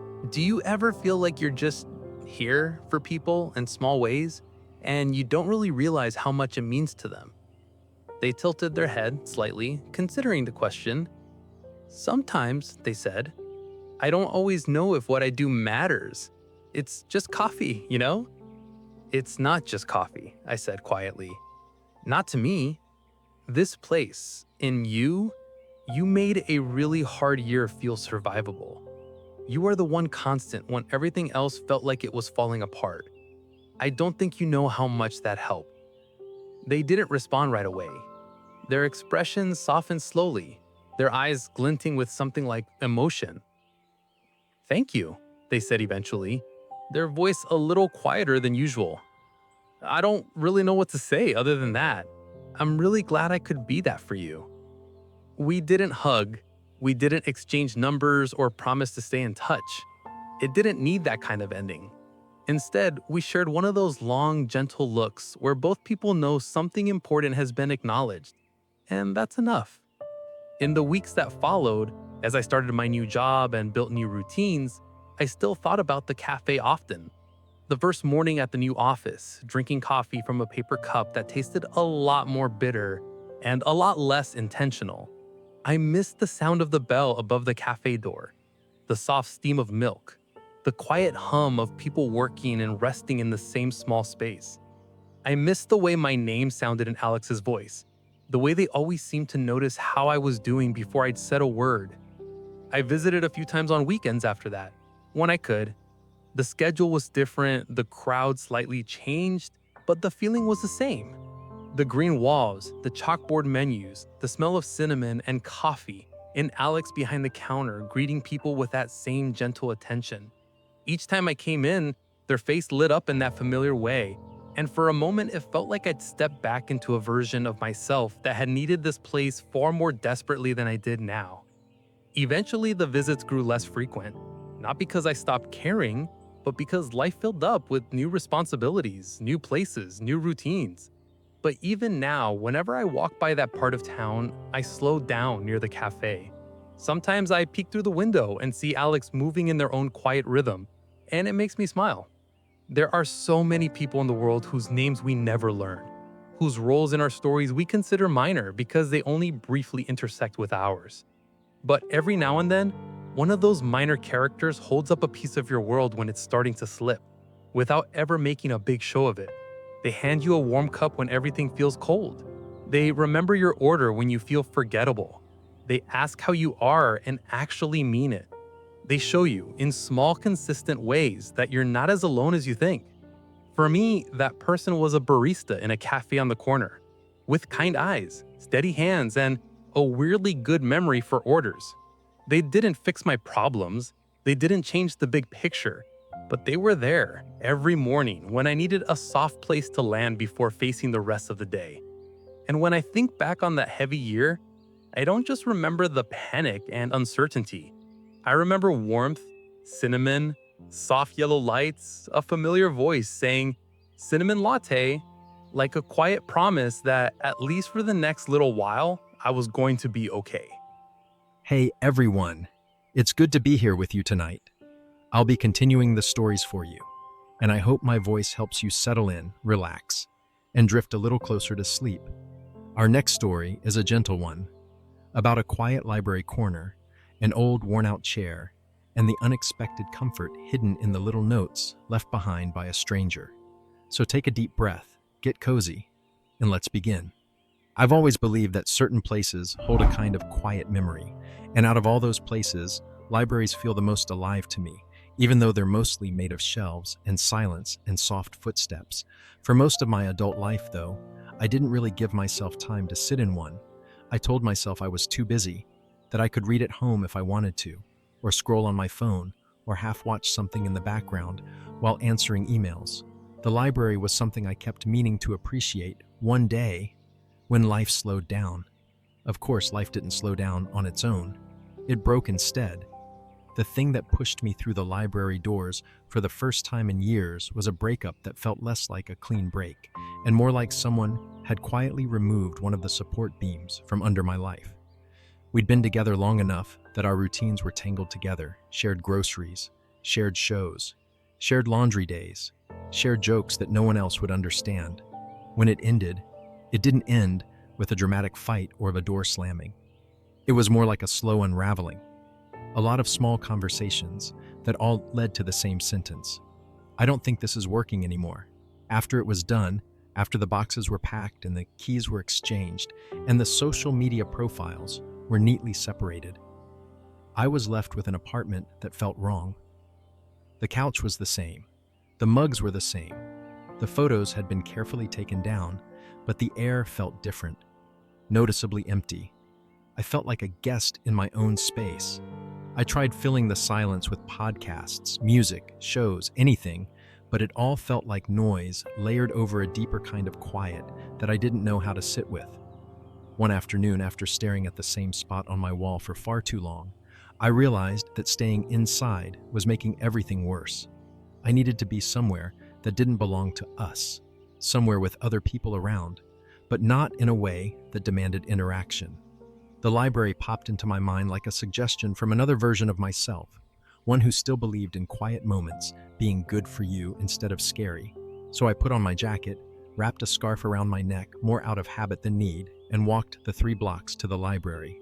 The building looked older up close than it had from my passing glances. A solid brick structure with tall, thin windows and an oak tree out front that was almost bare now that it was late fall. Leaves were scattered along the sidewalk, crisp and orange, collecting in the corners where the wind had pushed them. There was a small notice board by the entrance with flyers pinned to it.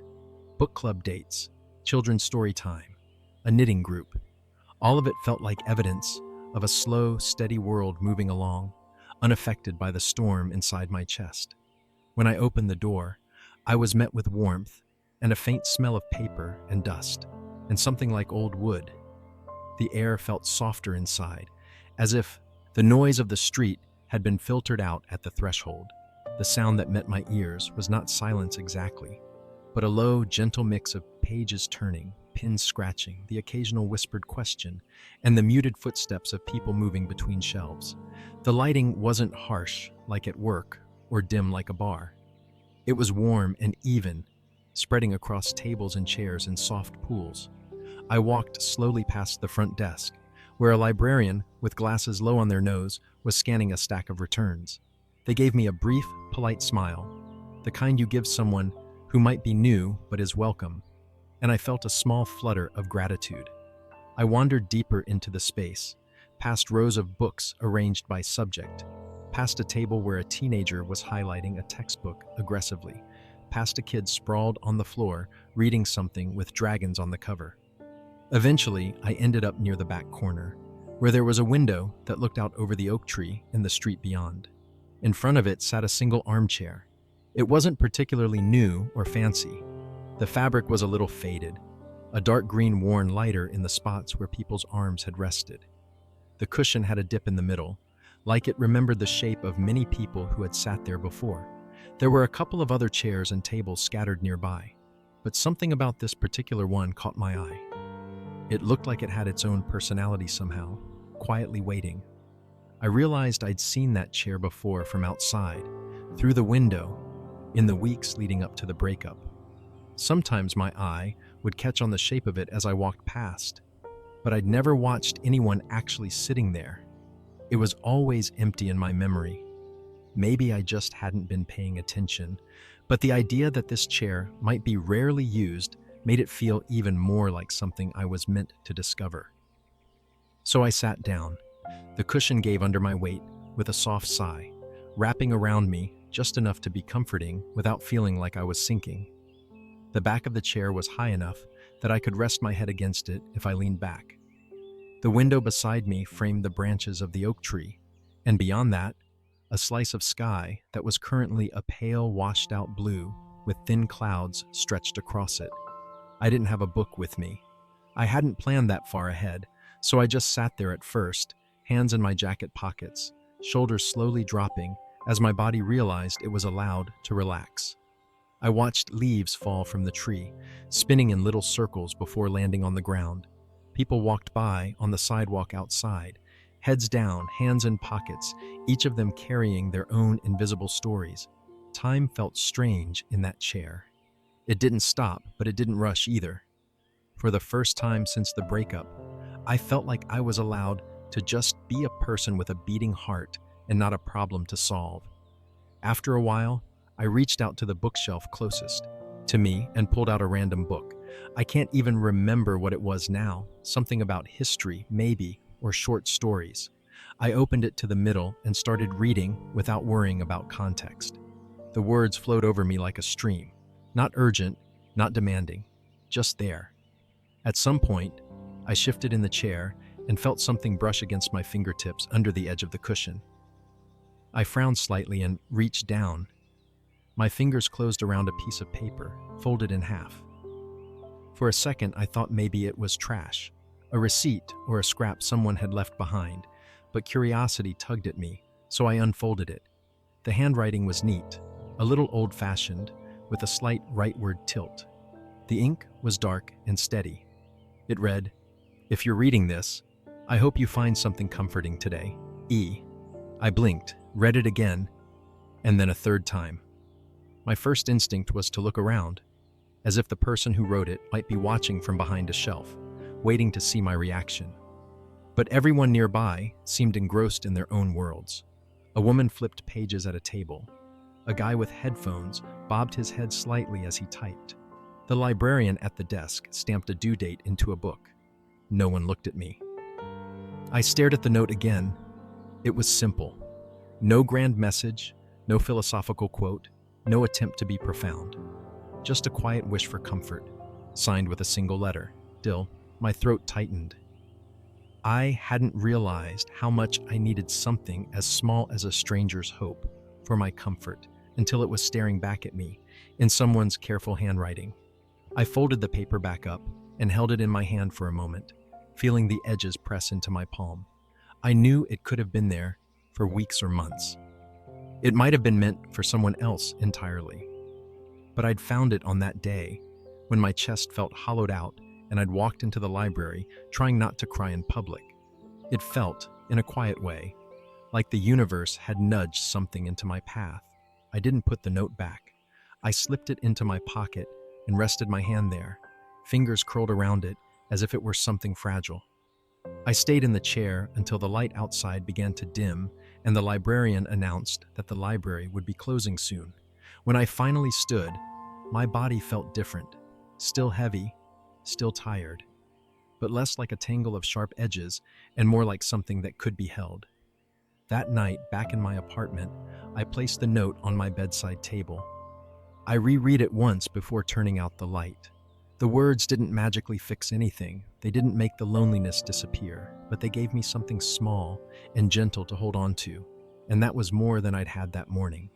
The next day, and the day after that, I went back to the library. It felt natural, like the beginning of a habit forming out of necessity. My days had started to split into two parts.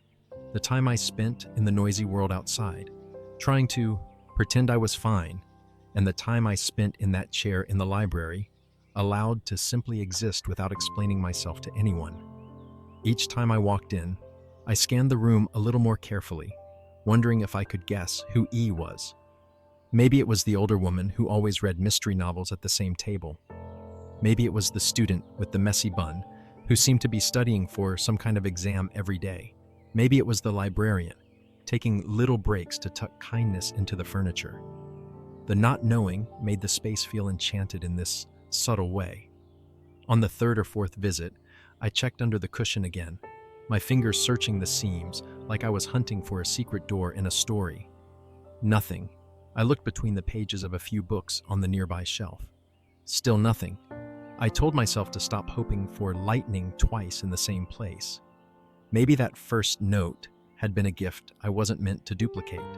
But a week later, as I reached for a book near the bottom of the shelf beside the chair, a small piece of folded paper slid halfway out and fell onto the carpet. My heart jumped. I picked it up, unfolded it, and read. Some days feel heavier than others. That's okay. E. I sank back into the chair slowly, feeling my eyes sting. It had been a particularly heavy day. I'd woken up late, overslept through my alarm, burned my toast, and then spent lunch scrolling through old photos I knew I shouldn't look at anymore. I felt drained in a way that wasn't physical. Seeing those words, so simple, so gently forgiving, was like someone had seen the weight on my shoulders and quietly acknowledged it without asking me to prove it. Again, I looked around the library, my gaze lingering on faces, postures, hands. No one looked my way. No one seemed to be standing off to the side thinking. There, they found it. It was just life continuing, woven together with small, invisible threads. I took that note home, too. I wasn't sure if I was supposed to, but it felt wrong to put it back. It had found me. It belonged with me now, at least for a while. Eventually, I started keeping the notes in a little tin on my shelf, like some people might keep dried flowers or ticket stubs. A physical reminder that on certain days when I needed kindness, it had quietly appeared. It took me longer than it probably should have to think about writing back. At first, it felt almost intrusive, like stepping into a conversation that wasn't meant for me. But the more notes I found, the more I felt like I was part of something, some small tradition that had woven this chair into more than just furniture. Maybe E didn't expect or want a response, but part of me wanted to say thank you. One afternoon, after finding a note that read, "Don't forget to drink water today. Your body carries more than your mind knows. E." I pulled a pen from my bag, hesitated, then turned the note over. My handwriting felt clumsy after seeing theirs, but I wrote anyway. "Thank you. Your words help more than you know. A friend." I didn't sign my real name. I wasn't ready to make this something fully personal or identifiable. I liked the idea that we were two letters to each other, E and a friend, connected enough to care, but distant enough to keep the magic intact. I folded the note again and tucked it gently back into the place I'd found it, between two books on the shelf next to the chair.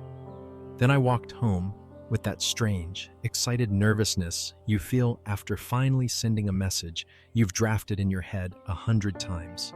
A few days went by with no response.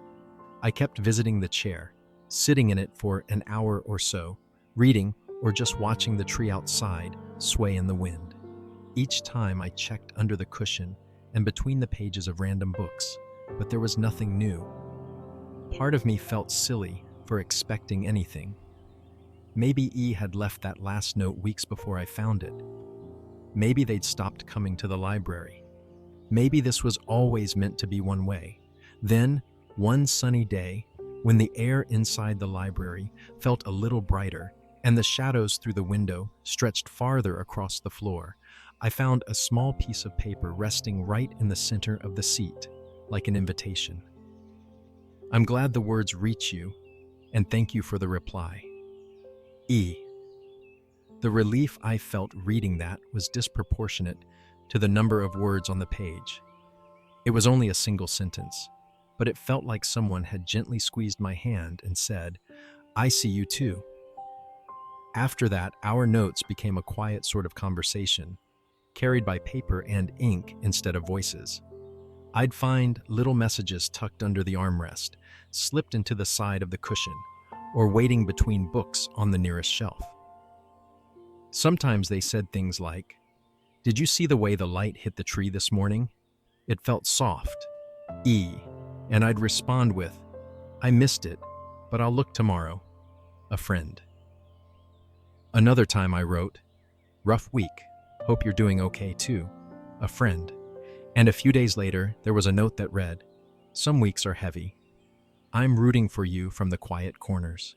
E." Our exchanges never became dramatic or overly detailed.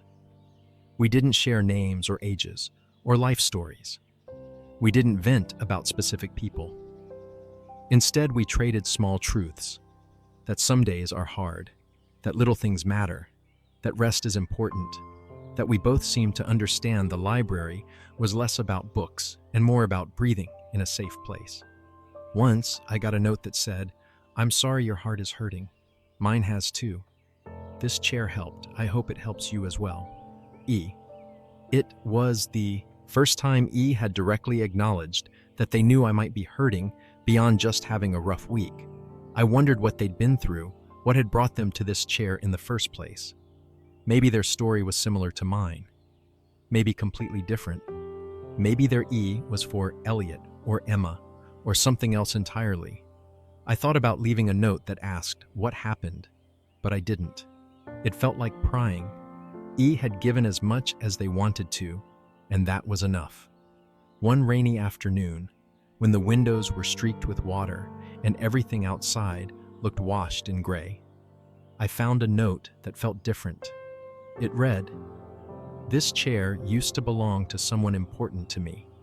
Not literally, but in the way that a place can hold a person's presence. They used to sit here and read every week.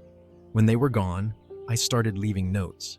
It made me feel like the chair didn't lose them completely. Thank you for being gentle with this space. E." I sat there with that note in my hands for a long time, the edges pressing into my skin. I could almost see it.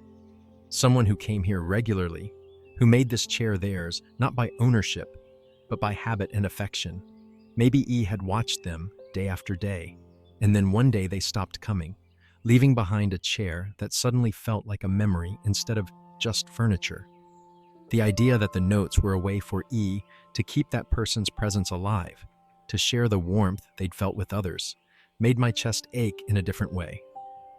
It wasn't just about me receiving kindness anymore. It was about participating in something bigger, something woven out of grief and care, and the desire not to let someone's quiet existence fade completely. I wrote back carefully, "Thank you for sharing this.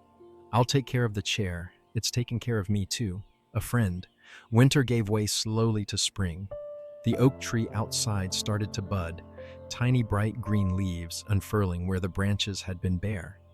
The light came in differently through the windows now, softer in the late afternoon, warmer as the sun climbed higher each day. My life outside the library was changing too, in small, stubborn ways. I started cooking more for myself, not just microwaving whatever was easy. I reached out to a friend I hadn't spoken to in months and told them honestly that I'd been going through it. I started journaling at night, not every day, but enough that my feelings had somewhere to go other than circling endlessly inside my head. There were still hard days. There were still lonely nights. But there was more movement, more proof that I was, slowly, walking forward. And always, there was the chair, waiting in the corner of the library, patient and steady. The notes became less frequent as time went on, but they didn't stop entirely. Sometimes weeks would pass without one, and then I'd reach under the armrest and feel the crinkle of paper. Once, after a particularly difficult phone call with my ex where we tried and failed to find the right amount of contact to have going forward, I found a note that said, "You are allowed to outgrow what once fit you." That doesn't make it any less real. E. I didn't remember sitting down that day, but I remembered the way my eyes blurred as I read those words. I pressed the note against my chest for a second before tucking it into my pocket. I didn't write back to that one. It felt complete on its own. Then, one afternoon when the air was starting to hold the first hint of summer warmth, I sat down in the chair and found a note that made my heart sink and swell at the same time. It said, "I'll be away for a while. Life is pulling me in new directions. Thank you for sharing this space with me. I think they would have been glad the chair made a new friend." E. There was no timeline. No, "I'll be back soon." Just the gentle acceptance that things were changing. That this chapter too had its own ending. I read it 3 times, then leaned my head back against the chair and closed my eyes. I wasn't devastated exactly. I was moved. Sad, yes, in a small, tender way. But also grateful. Our strange, anonymous companionship had carried me through some of the darkest parts of the past months. E had given me words when mine were too tangled to find. Now, it seemed, they were stepping into a brighter part of their own life. I wanted that for them, even if it meant fewer scraps of paper waiting for me in quiet corners. I wrote one last reply on a blank piece of paper from the notebook I now brought with me sometimes. Thank you for every note, every kind word, and for trusting me with this chair's history. I'm doing better because of this place and because of you. I hope life is gentle with you wherever you go. A friend. I slid it carefully under the cushion and left it there, not knowing if E would ever see it, but hoping the chair would hold the message anyway. For a long time after that, there were no more notes. I kept checking out of habit. My fingers would sweep along the seams of the cushion, the underside of the armrest, the lower shelves nearby. Each time I found nothing, and each time I reminded myself that the absence of new messages didn't erase the ones I'd already received. The chair didn't feel empty without E's notes. It felt full in a different way, full of everything that had already been exchanged there, full of my own presence now, too. I still went to the library, still sat in that same spot. I brought my own books, my own journal, my own thoughts. I read more deeply now, not just scanning words to pass the time. I listened to the way the building sighed when the heating turned on, the way kids whispered loudly because they didn't quite understand what a whisper was. I watched new people discover favorite spots, watched others move through the aisles with the comfort of long familiarity. Occasionally, someone else would sit in my chair when I arrived. The first few times that happened, I felt oddly displaced, like someone had taken my seat in class. But then I'd remember, this chair had belonged to someone before I ever found it. It had held E's person. It had held E themselves. It had held countless unnamed people over the years. I'd choose another chair nearby and watch as someone else sat where I usually sat. A teenager scrolling on their phone, a middle-aged man reading the news, a woman staring out the window like she was thinking about something too big to put into words. It made me strangely happy to see the chair being used. It felt like proof that whatever E had wanted when they started leaving notes, it was still happening. People were finding a small pocket of rest there.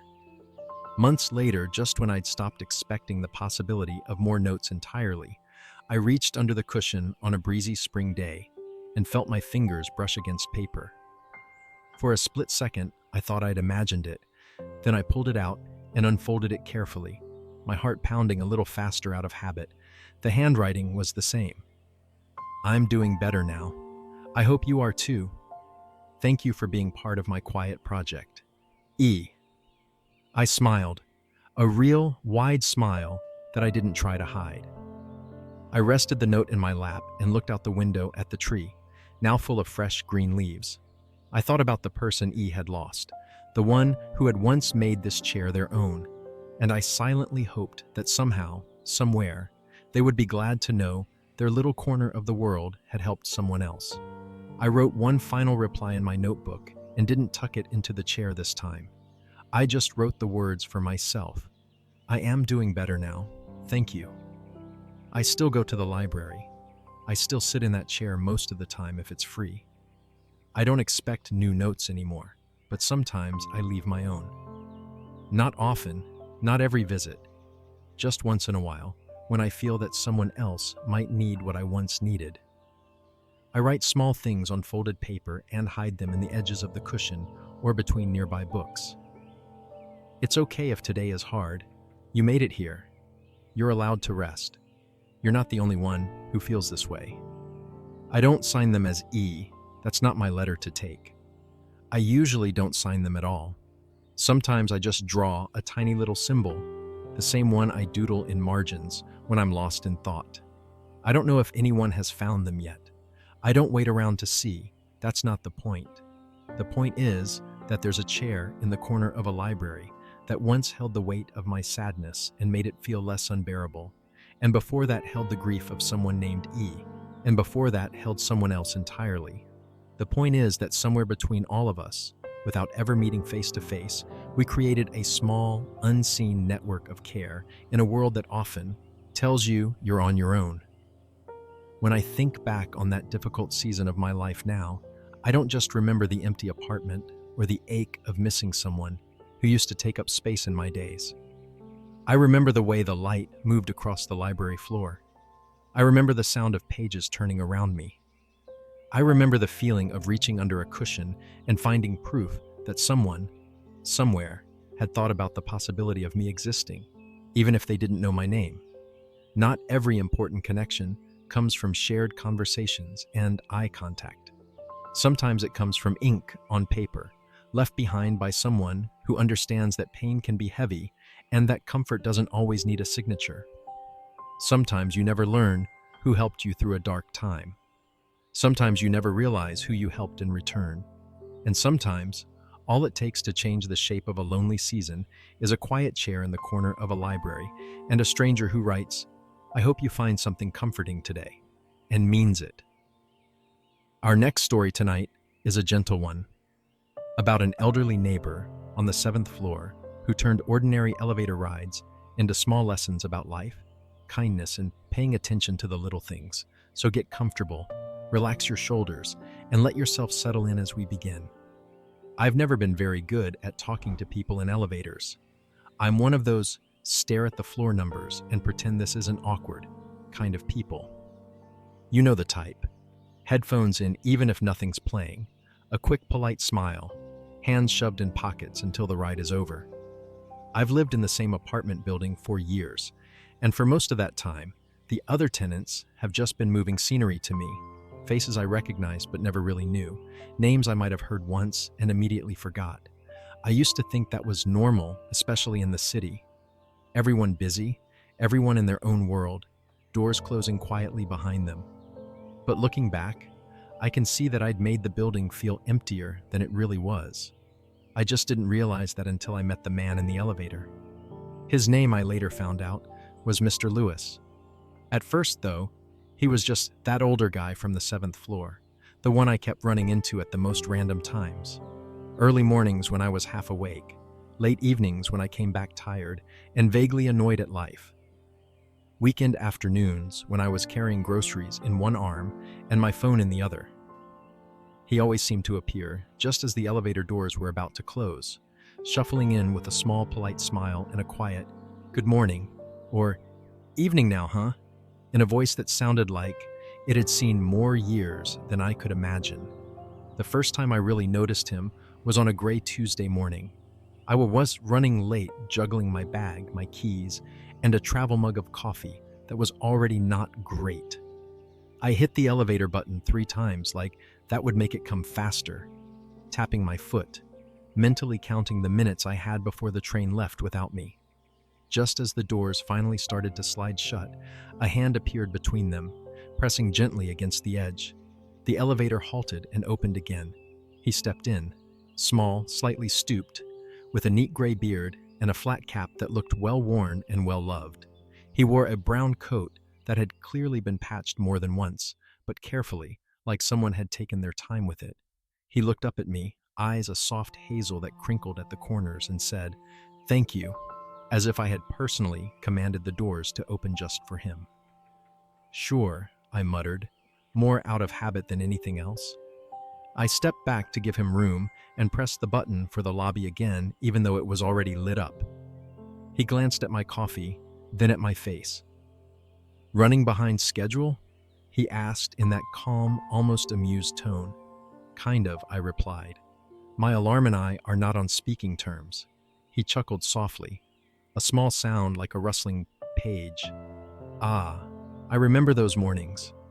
There was a time I thought if I could just get 5 more minutes of sleep, my whole life would improve." "Did it?" I asked before I could stop myself. He shrugged lightly. "Sometimes it did," he said. "Mostly it just meant I had to run for the bus." The elevator dinged. The doors opened. I half laughed, gave him a polite nod, and rushed out into the lobby. The whole interaction probably lasted no more than 30 seconds, but it stuck with me longer than it should have. Maybe because it was one of the first times in a while that someone had made small talk with me that didn't feel forced or transactional. It was just gentle. A week later, I saw him again. This time it was late, almost 10 o'clock, and I was feeling the particular mix of tired and wired that comes from a long day of putting out small fires at work. I had picked up takeout on the way home and could already feel the weight of the upcoming week hanging over my shoulders. I stepped into the elevator alone, hit my floor, leaned back, and exhaled. Just as the doors started to close, the familiar hand appeared again. "Hold on, old man incoming," a voice said lightly from the hall. I reached out and pressed the door open button. Mr. Lewis shuffled inside, carrying a reusable grocery bag with what looked like milk and fruit peeking out of the top. "Thank you," he said again, with that sincere tone that made it sound like he really meant it every time. "Got you," I replied. "You're on 7, right?" "That's me," he said. "The museum floor." I frowned. "The museum floor?" "Well," he said, smiling a little, "that's what my granddaughter calls it. She says it smells like old books and memories." I laughed softly. "Honestly, that sounds kind of nice." He nodded. "It is. Quiet mostly. Leaky window in the hallway. But we've learned to live together." The elevator started moving. We stood in silence for a few seconds. Then he glanced at the takeout bag in my hand. "Long day?" he asked. "Feels like they're all long lately," I said before I could filter myself. "Work?" "Yeah," I nodded. "Just constant. Emails, messages, problems that weren't supposed to be my problems." He hummed in understanding. "I used to work at the post office," he said, "back when people still sent real letters. We had our share of long days. When things piled up too much, one of the older women there would say, 'Well, the mail keeps coming whether we worry about it or not.'" "That sounds about right," I said with a half smile. "Did it help?" "Sometimes," he replied. "Mostly it reminded us to finish the shift, go home, and not let the sack of mail we'd already sorted follow us through the door." I thought about that. The idea of not letting the day follow you home felt almost impossible to me, but the way he said it, it sounded like something you could practice, slowly, like stretching a muscle. "I'll have to work on that," I said quietly. "One small bag at a time," he said. "Don't try to carry the whole post office in your head." The elevator dinged for his floor. "Good night," he said. "Enjoy your dinner. Eat sitting down, not standing over the sink." I blinked. Okay. I'll try." He smiled. "Good. Food tastes better in chairs." The doors closed behind him. That night, I sat at my tiny table for the first time in weeks, instead of eating in front of my computer. I didn't feel magically cured of stress or suddenly enlightened, but something about the act felt intentional, like I was giving myself permission to stop for just a little while. After that, it seemed like I ran into Mr. Lewis all the time. Not every single day, but enough that he started to feel like part of the rhythm of the building. Sometimes I'd see him shuffling along the hallway with a newspaper under his arm. Sometimes he'd be holding the elevator for someone else, leaning against the wall with an easy patience I envied. Once I saw him in the lobby, chatting with the building manager, both of them nodding in that way older people have when they've reached an unspoken agreement about something. What surprised me most was how naturally our small talk grew into something more substantial over time. Not deep confessions, not dramatic overshares, just short, steady exchanges that added up. One Saturday afternoon, I was coming back from doing laundry in the basement, balancing a basket full of warm clothes against my hip.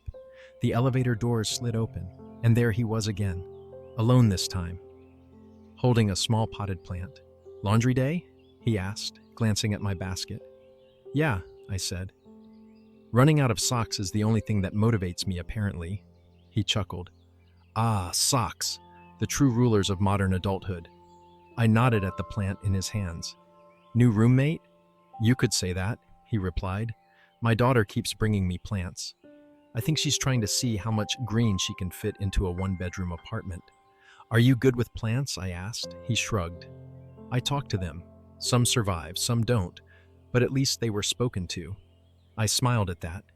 "I can't even keep a succulent alive," I admitted. "I forget they exist until it's too late."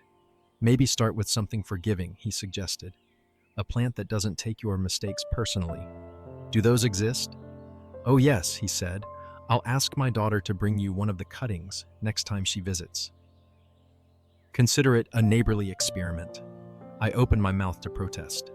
"Oh, you don't have to, that's too much," but the words caught somewhere on my tongue. It had been a long time since anyone had offered me something simple just because they could. "Thank you," I said instead. "I'd like that." "Good," he said. "It's nice when there's life growing in a place. Reminds you that time passes, but not always in a bad way." A few days later, I found a small pot outside my door. In it was a little green plant with round leaves, and a note tucked beside it in careful handwriting. "This one is very patient. Water when you remember. Mr. L7F. I didn't even know my neighbor's last initial until then."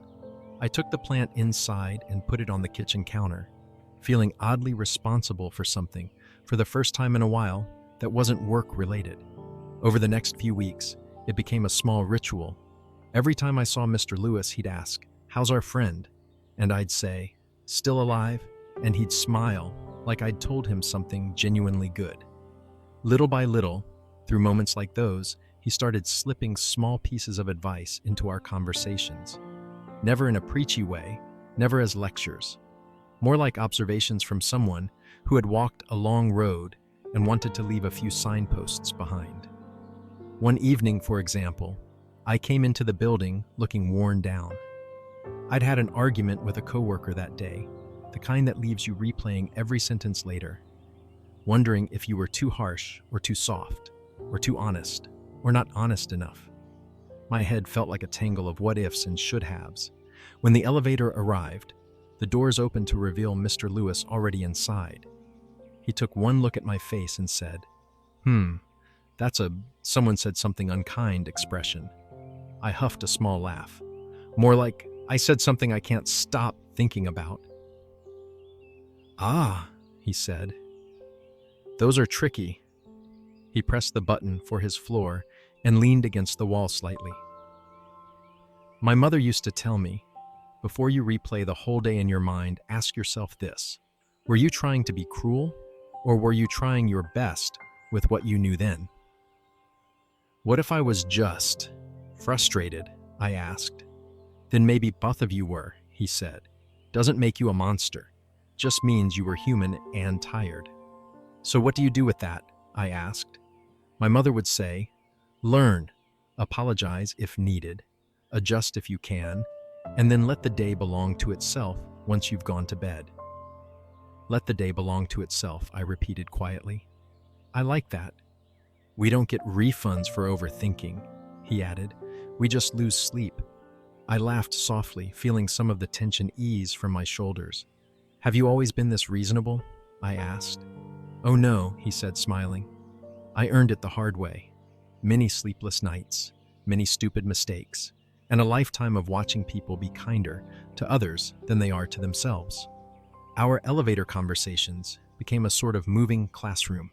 Short lessons delivered between floors.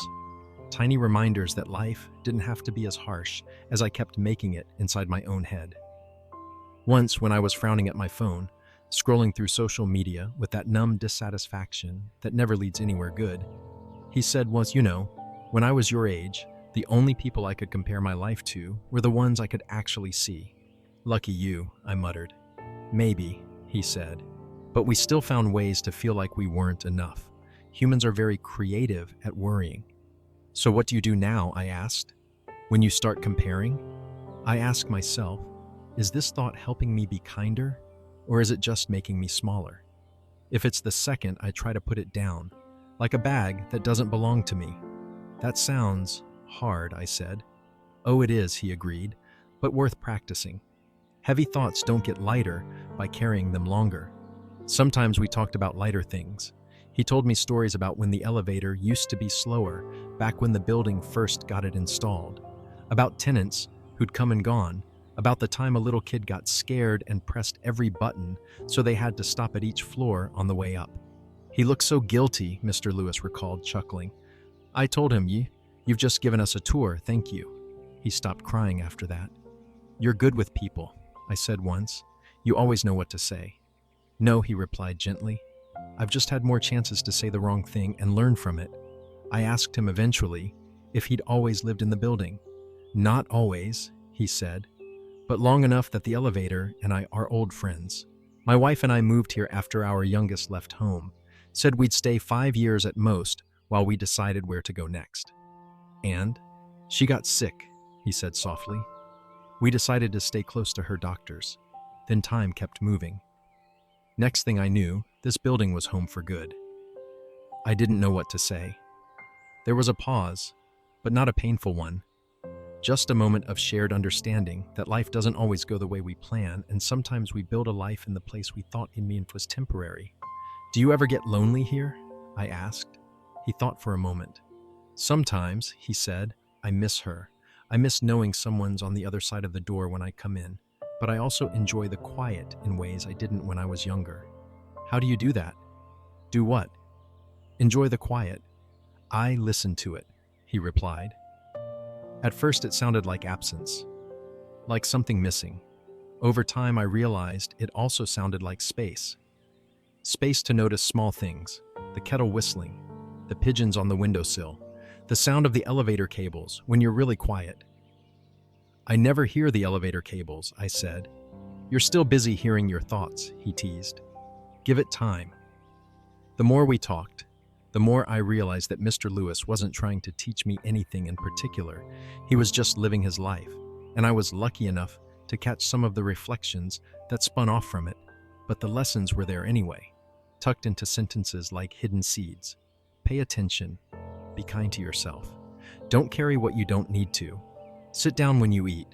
Remember that your thoughts aren't the whole truth. One early morning, when the sky was barely beginning to brighten and the building was still sleepy, I ran into him again. I was dressed for work, tie slightly crooked, coffee in hand. He was wearing a cardigan over a button-up shirt, holding onto the rail inside the elevator with a familiar ease. You're up early, I said. Doctor's appointment, he replied. The older you get, the more people want to take your blood and tell you how many things are creaking. That sounds fun, I said. Oh, it's thrilling, he deadpanned, then smiled. How are you today? I hesitated. My default answer is always fine, but something about his tone made me pause. A little anxious, I admitted. Big presentation at work. My brain's already imagining every possible way. Could mess it up. Ah, he said. The pre-game jitters of the mind. Exactly. When I used to get nervous like that, he said, I would do something silly. I would say out loud, okay, brain, you've shown me all the disasters. Now show me one scene where it goes well. Does that work? Sometimes, he replied. Sometimes it just made me laugh at myself. But either way, it reminded me that the future isn't just one thing, not just the worst thing. I feel like my brain disagrees, I said. Brains often do, he said. But you're the one who gets to live the day, not the brain alone. The elevator dinged for the lobby, and we stepped out together. Good luck, he said as we parted. I hope your brain is pleasantly surprised today. As it turned out, the presentation went fine. Better than fine, actually. My voice didn't shake. The slides worked. My manager looked pleased. On the way home, I thought about Mr. Lewis and his imagined disasters and alternate good scenes. It made me smile to think that he was, in his own way, present there with me. Months went by. The plant in my kitchen grew bigger and started sprouting small new leaves, just like he said it would. I found myself thinking in his phrases sometimes. When I caught myself overthinking a conversation, I'd hear his voice saying, "We don't get refunds for overthinking, only lost nights." When I went to bed still replaying the day, I'd think, let the day belong to itself. When I ate standing up again, I'd remember, food tastes better in chairs, and I'd sigh and sit at the table, even if it was just with leftover noodles. Then one week, I noticed I hadn't seen him. It was a small noticing at first. Haven't run into him in a few days kind of thought. People's schedules change, I told myself. Maybe his daughter was visiting and giving him rides instead of having him take the elevator as often. But as days turned into a full week, then another, a quiet worry started to build in my chest. It felt strange to realize how much I'd come to expect his presence in the building's daily rhythm. I noticed it in the small things, the way the elevator felt emptier, the way the lobby seemed quieter.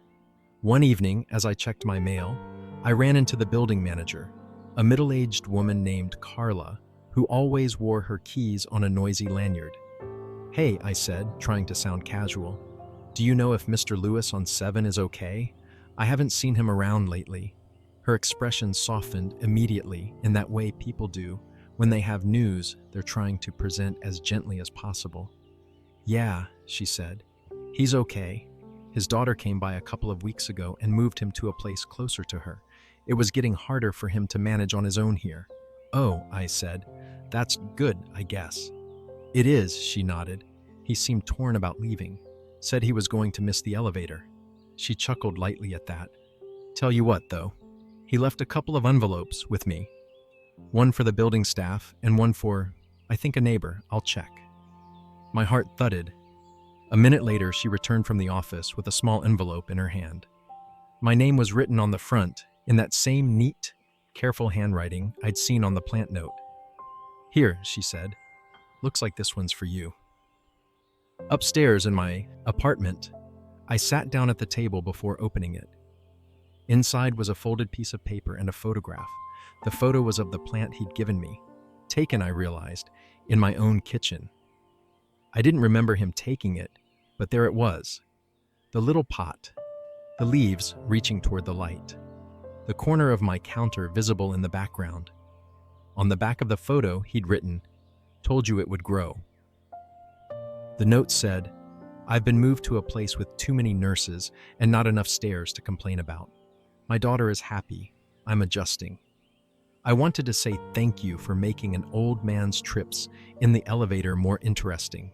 You listened more than you realize. Remember, sit down when you eat. Don't argue with your thoughts when they're tired, and pay attention to the small things. They're very polite and won't interrupt you, but they're always there. I hope your plant keeps thriving. I hope you do too. Your neighbor in the museum floor, Mr. Lewis."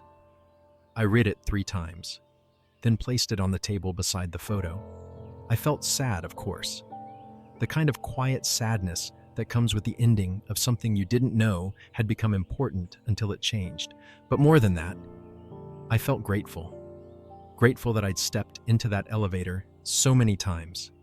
Grateful that he'd decided, for whatever reason, to talk to me instead of staring at the floor numbers. Grateful that life had given me a neighbor who turned a metal box of awkward silence into a place where small wisdoms were passed between floors. Over the weeks that followed, I still rode the elevator, still came and went, still had long days and short nights and worries that tried to follow me home. But I also caught myself doing what he'd modeled, noticing, saying hello to people instead of burying my face in my phone, holding the door a little longer, asking, "How was your day?" and actually listening. Once, I saw a new tenant standing stiffly in the corner, clearly uncomfortable. I found myself saying, "First week in the building?" And when they nodded, I added, "It gets cozier once you find your favorite spot." It sounded like something Mr. Lewis might have said. There are so many people in our lives we never really see, even when they're right in front of us. Neighbors, coworkers, the person behind the counter at the store, the barista, the guy from 7F. We pass by each other every day, carrying whole worlds inside our heads, not realizing how much lighter those worlds might feel if we made room for a small moment of connection. I still think about Mr. Lewis whenever I hear the soft hum of elevator cables, or when the plant in my kitchen sprouts a new leaf. I think about his easy laugh, his small observations, his little phrases that wrapped big truths inside simple sentences.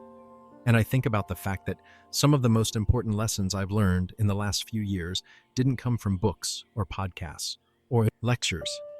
They came from an elderly man in a flat cap who taught me, between the lobby and the 7th floor, that life can be a bit softer if you let it.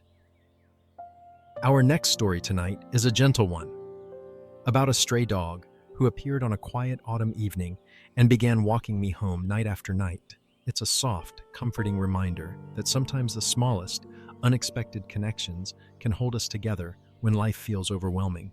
So settle in, get cozy, and let's begin. I've never really thought of myself as a dog person. I didn't dislike them or anything. I just grew up in a small apartment with parents who worked a lot and didn't want fur, noise, and extra responsibility. Most of my interactions with dogs were the occasional hi on the sidewalk, a quick scratch behind the ears if the owner said it was okay, and that was about it. I was much more comfortable with things I could close, like books, doors, and laptop screens.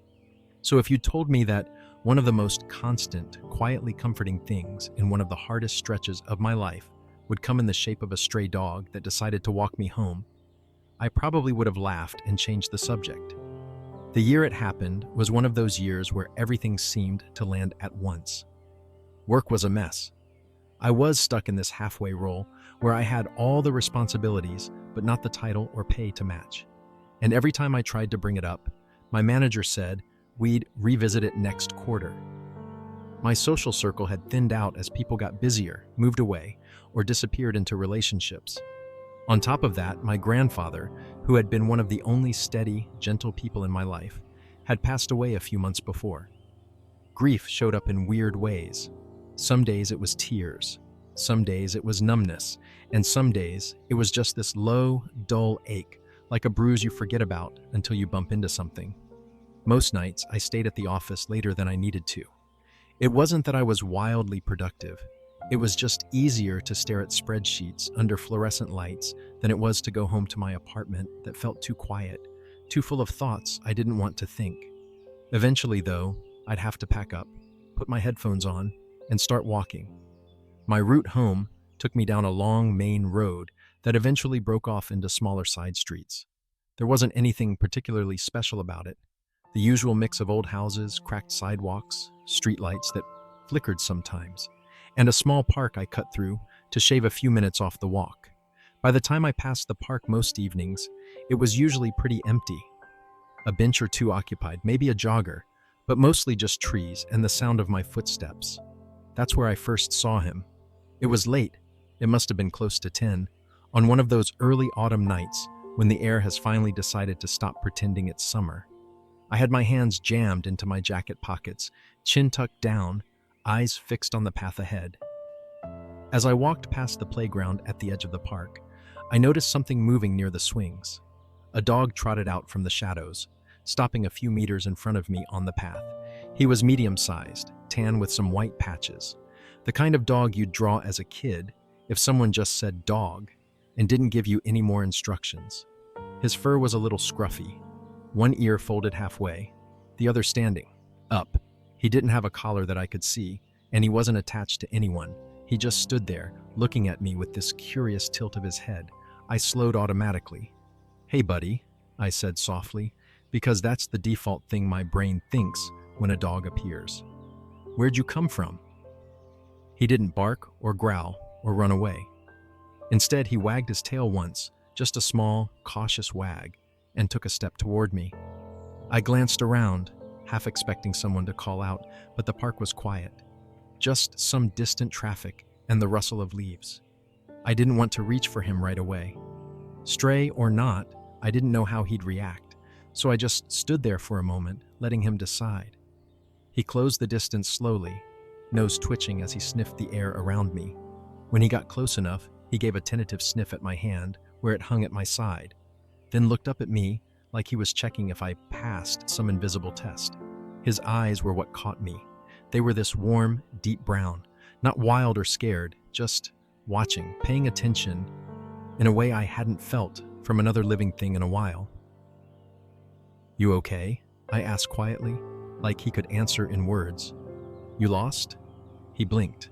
Then, as if he'd made up his mind about me, he turned around and started walking down the path in the direction I usually go to get home. After a few steps, he glanced back over his shoulder, as if to say, "Well, you coming?" I didn't know why I followed.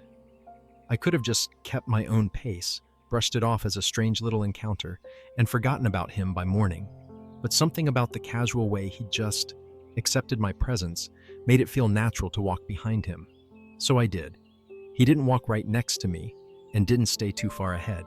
He kept this kind of comfortable distance, a few steps in front, ears occasionally flicking back, as if tuned into my footsteps. When we reached the edge of the park, he slowed down and waited while I crossed the street, then picked up the pace again. At one intersection, a car rolled a little too close to the crosswalk, and I instinctively hesitated. The dog stepped forward first, paced halfway across, then stopped and turned like he was checking if I was still there. I laughed quietly at myself. "Are you escorting me?" I said under my breath. He didn't answer, obviously, but he didn't leave either. We walked like that for about 10 minutes, past the closed bakery, past the laundromat with its humming machines, past the corner store that always smelled like cleaning supplies and something fried.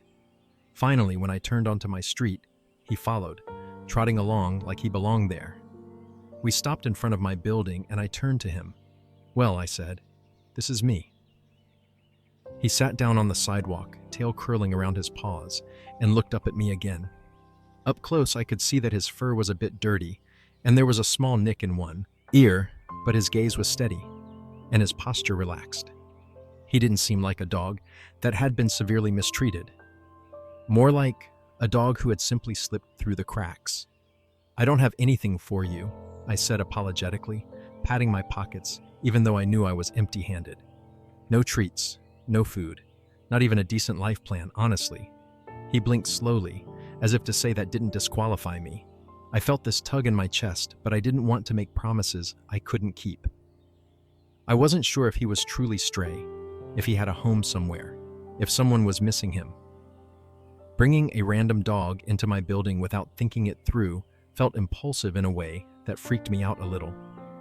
So I did the most cautious, halfway thing my anxious brain could manage. "Wait here a second," I said, even though I didn't actually believe he understood words. "Just 1 minute." I went inside, climbed the stairs, and rummaged through my kitchen until I found some leftover chicken from earlier in the week. When I got back outside, half afraid he'd be gone, and half sure he would be, he was still there. Same spot, sitting patiently, head lifting when the door opened.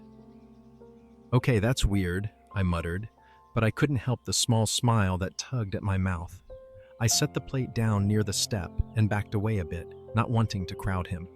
"Here, it's not much, but it's something." He approached the food slowly, giving it a sniff before taking a bite. No frantic gulping, no aggression. Just steady, measured eating, like someone who didn't want to seem rude.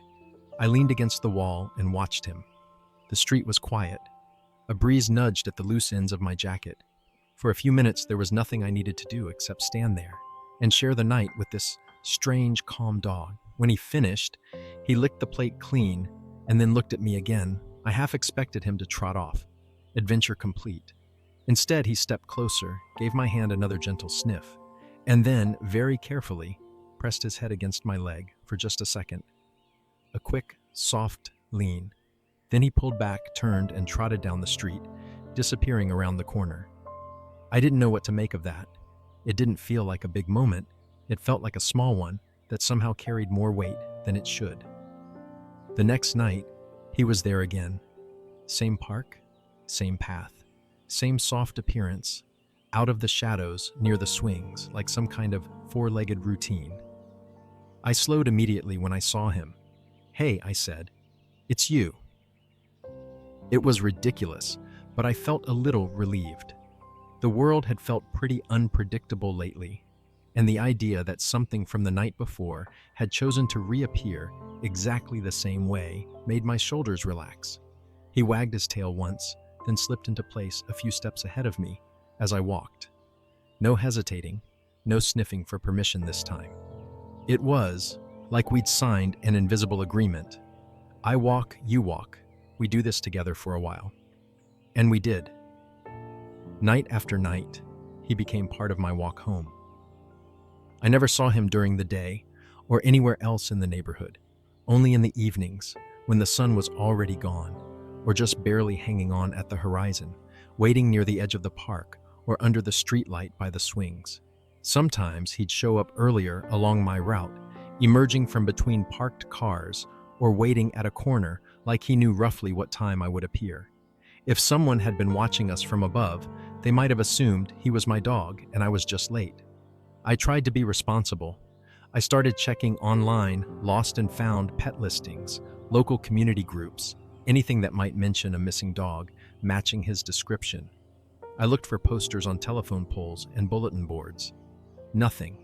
At first, I told myself that if I saw any sign that someone was looking for him, I'd step in, do something official, call animal control or a shelter. But as days turned into weeks, and our walks became a quiet ritual, that thought grew more complicated. The idea of someone else taking him away, even if they meant well, started to feel like losing something I hadn't meant to find, but now didn't want to be without. I still didn't bring him inside. I think part of me was afraid that if I crossed that line, I'd be making a commitment I wasn't ready to make. Emotionally, financially, logistically. Pets weren't allowed in my building technically, and my landlord wasn't exactly known for being flexible. I didn't even know if my schedule could handle more than what I was barely managing. So he stayed on the outside of my front door, and I stayed on the inside. But that didn't mean he stayed outside my life. The more I walked with him, the more my evenings changed. I found myself leaving the office a little earlier, just so I didn't miss whatever window he seemed to show up in. I'd catch myself around 5 or 6 thinking, he'll probably be there. And for the first time in a while, the thought of leaving the building didn't feel like trudging into another lonely night. It felt like heading towards something familiar. I started bringing food on purpose. At first, it was just leftover bits from my fridge.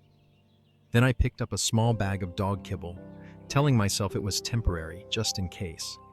I'd pour some into a bowl I kept tucked near my front door, add a bit of chicken or rice, and carry it down with me. He never begged. If I didn't have anything one night because I forgot or money was tight, he would still show up, still walk with me, still sit in front of my building for a few minutes before disappearing. But when I did feed him, he'd eat in that same calm, measured way, then sit down and do that gentle head lean thing into my leg that always made my chest ache in a good way. I named him eventually, though it didn't happen all at once. One evening, when I was refilling the bowl near my front steps, and he was watching me with this polite patience, I said, "You need a name, you know. I can't just keep calling you buddy and hey you." He blinked slowly. I thought about it for a moment, thinking of names that felt too big or too silly or too human.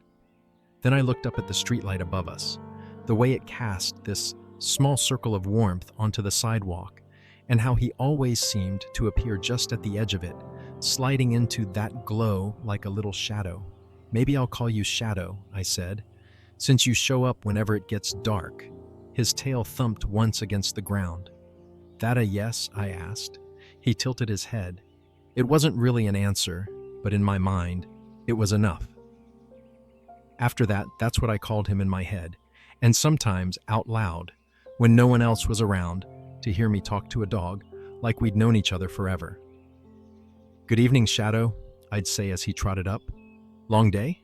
Or, "Hi, Shadow. You ready to pretend this city isn't exhausting for a few blocks?" He'd wag his tail, fall into step, and we'd walk. The thing about having a dog-shaped presence beside you, even if it's unofficial, is that the world starts to look different. At first, it was small changes. I noticed more details about the route home because I wasn't scrolling through my phone or lost entirely in my head. I'd watch the way his ears perked at certain sounds, the way he avoided broken glass without thinking, the way he paused at intersections like he'd learned the rules of busy streets the hard way. But it also changed how people saw me. A person walking alone at night is one thing. A person walking with a dog, even a slightly scruffy, clearly not on a leash dog, is another. Once, as we passed the laundromat, an older woman standing outside with a basket of clothes said, "Oh, he's a handsome boy. Yours?" I opened my mouth automatically to say, "No, he's just," and then stopped. I looked down at Shadow, who was sniffing a patch of grass like it was the most important work in the world, then back up at her. "He's kind of mine, I guess," I said slowly. She smiled. "He keeps you company. That counts." That sentence stuck with me all night. He keeps you company. I didn't fully realize how much that had become true until one particularly bad day. Work had gone from low-grade stress to full-blown chaos. A deadline got moved up without warning. A file went missing. A client sent a long, angry email that wasn't directed at me, personally, but somehow still felt like a punch to the gut. I spent the better part of the afternoon putting out fires I hadn't started, and by the time 5 o'clock rolled around, I was exhausted and wired all at once. To make it worse, I got a message from a friend I hadn't seen in months, canceling the plans we'd made for the weekend. "So sorry, something came up," they wrote. "Let's reschedule soon." No date, no suggestion, just that vague promise that everyone knows doesn't always happen. By the time I finally shut down my computer, my chest felt tight, my shoulders knotted, and my brain was playing a loop of "you're too much, not enough, alone, always alone." I walked out of the building, my steps heavier than usual, and headed down the familiar route. I told myself not to get my hopes up, but I still glanced toward the park the moment it came into view. He wasn't there. The playground was empty, swing still, the path lit only by the streetlights. My breath hitched a little, a tiny spike of disappointment I instantly tried to tamp down. "He's a stray," I reminded myself sharply. "He's not on your schedule. He's not yours." I kept walking. A few blocks later, as I turned down another street, I felt this little prickle on the back of my neck. You know that feeling when you're sure someone's looking at you? I glanced to the side, and there he was, emerging from behind a parked car, tail giving that soft, slow wave like he'd just been taking a slightly different route today. "I thought you ditched me," I said, the relief making my voice lighter. He caught up easily, and then did something he hadn't done before. Instead of staying a few steps ahead or beside me, he bumped his shoulder gently against my leg and stayed close enough that I could feel his fur brush my jeans as we walked. For the rest of the way home, he didn't pull ahead. Every time I slowed down, he slowed too.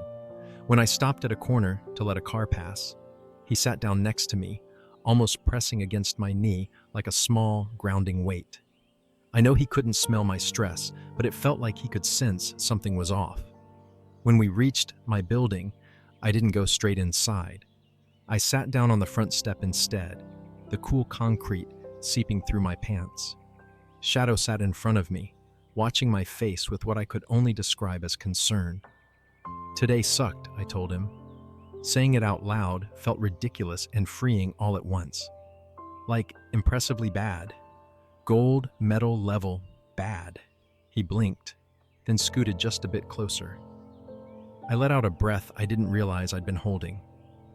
"It's stupid. I know it's just work and one canceled plan, but it feels like, I don't know, like everything keeps slowly shifting in the wrong direction, and I'm too tired to keep fixing the angle." His tail made a small sweep on the ground. I laughed weakly. "You have no idea what I'm talking about, do you?" He tilted his head like he was considering it anyway. Without really thinking about it, I reached out and put my hand on his head, fingers sinking into the fur between his ears. He stayed perfectly still, not flinching, not pulling away. Just there, solid, warm. "I'm glad you're here," I said quietly. He closed his eyes for a moment, leaning, just slightly but definitely, into my palm. After that night, something shifted. He wasn't just a stray dog who happened to share my route. He became, I don't know, an anchor, a walking reminder that I wasn't just a brain with problems. I was also a body that could move through the world alongside another living creature. I started talking to him more during our walks. Nothing embarrassing, nothing that would make someone stop and stare if they overheard, but little comments that filled the silence in a way that felt safe.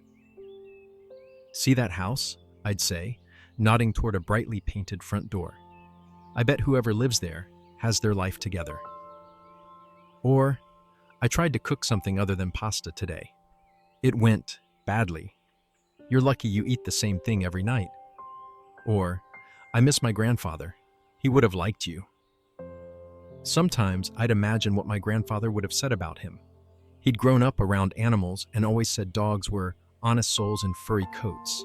I think he would have called Shadow a steady boy or something like that. As fall turned into winter, the air grew colder. I worried about Shadow. I started carrying an old towel in my bag so I could dry him off if it rained, and I bought a slightly better brand of dog food after reading that it might help with his coat. One particularly cold week, when frost clung to the edges of the grass and my breath puffed in white clouds, I almost brought him inside. I stood by my front door, keys in hand, looking down at him as he sat on the step, his fur dusted with the faintest hint of frost. His eyes met mine, trusting, patient. "Do you want to come in?" I whispered, even though I knew he didn't understand the words. He didn't move, didn't scratch at the door or whine. He just watched me. I thought about my landlord, about rules and deposits and noise, about my schedule and my budget, and the fact that I could barely remember to water a plant, let alone take full responsibility for a living being. My stomach nodded. "I'm sorry," I said softly, throat tight. "I'm not. I don't know how to do this right now." He blinked, then stood up, gave me that small head lean again, and trotted off down the street. He didn't look abandoned. He didn't look sad. But I did. That night, I lay awake longer than usual, thinking about all the things I was afraid of. Failing someone. Doing it wrong. Not being enough. The usual playlist. Shadow still showed up the next day, and the next, and the next. He didn't seem to hold my hesitation against me. One night, as we walked, we passed a small group of people hanging around near a bus stop, their voices loud, laughing in that slightly mean way that made me uneasy. I instinctively dropped my gaze and picked up my pace just a little. Shadow, who had been sniffing a patch of grass, noticed the shift in my body language. Instead of following behind, he moved to the side closest to the group, placing himself between me and them as we passed. No growling, no raised hackles. Just a quiet, solid presence. Almost like he was saying, if anyone's going to bump into someone, it'll be me, not you. Nobody bothered us. Maybe they wouldn't have anyway. But I noticed the weight of my fear lift a bit with each step after that. "You're a good guard," I told him later, scratching the spot behind his ear I'd learned he liked, even if you don't know it. On another night, I slipped on a patch of ice near a corner store. I didn't fall completely, but my foot slid, and my arm flailed out, trying to catch myself. Shadow, a few steps ahead, heard the shuffle and turned around instantly. He trotted back, sniffed at my ankle, then walked slower for the rest of the route, glancing back, every so often like he was checking if I could keep up. He started to feel less like a stray dog and more like a strange, unofficial roommate who only came alive outside.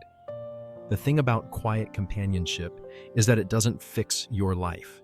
It doesn't erase grief or stress or loneliness, but it gives your mind something else to hold on to for a while. It creates little pockets of peace inside bigger storms. I noticed that on days when work was especially rough, or when my thoughts felt too loud, the idea of walking with Shadow gave me something small and concrete to look forward to. Not a huge event, not a party or a trip, just 20 or 30 minutes where I didn't have to pretend to be okay or find the right words for anyone. I just had to be there. He handled the being part effortlessly. Winter eventually softened back into early spring. The park we'd first met in started growing green again. Kids reappeared at the playground. The days stretched longer, light lingering in the sky even after I left the office. One weekend, I decided to go for a walk midday, just to see if I might randomly run into him when the sun was still up. I wandered past the park, along our usual streets, half expecting him to materialize the way he always did. He didn't. I realized, with a small pang, that our unspoken agreement seemed to only apply to nights. Something about the dusk, the quiet, the routine. Maybe the night was when he felt safest. Maybe during the day, he had a whole different life I didn't know about. Places he liked to nap, people who sometimes gave him food, spots of sunlight he'd claimed as his. I liked that idea. It made him feel less fragile in my mind. One night, As we were approaching my building, a neighbor I barely knew stepped out of the doorway just as we arrived. She paused when she saw us. "Oh, is that your dog?" she asked. I opened my mouth to give my usual half answer, but then looked down at Shadow. He was sitting neatly beside me, tail resting on the ground, eyes on my face, like he was waiting for a cue. "Not officially," I said, "but he walks me home every night." Her expression softened. "That's pretty special," she said. "He looks out for you." "Yeah," I replied, glancing at him. "I think he does."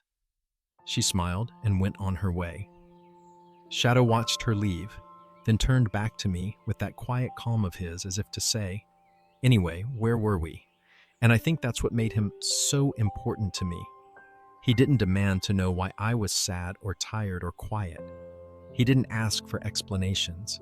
He didn't care about my productivity or my social skills or my life choices. He just showed up, walked me home, sat with me for a few minutes, then left. He was a constant in a year that didn't have many. People sometimes talk about emotional support animals as this official thing, with paperwork and training and rules. Shadow didn't have any of that. What he had was presence. And sometimes presence is enough. I don't know how long our routine lasted exactly. Months, definitely. Long enough that I stopped thinking of it as unusual and more as just how my nights go now.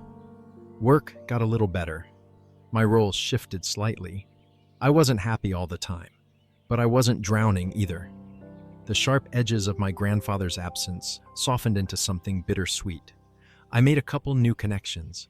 Slowly, very slowly, my life felt less like it was unraveling, and more like it was haltingly stitching itself back together. But no matter what changed, Shadow stayed the same, trotting up beside me in the evenings, walking my route, sitting at my door, accepting whatever food and affection I offered, then disappearing into the dark. One warm evening, when the air smelled like rain, even though the sky was still clear, I sat on my front step with him after our walk and found myself telling him something I hadn't fully said to myself. "I think I'm going to be okay," I said quietly, fingers absently tracing the fur along his back. Not right away, but eventually. He didn't react, obviously, but he stayed pressed against my legs, solid and warm.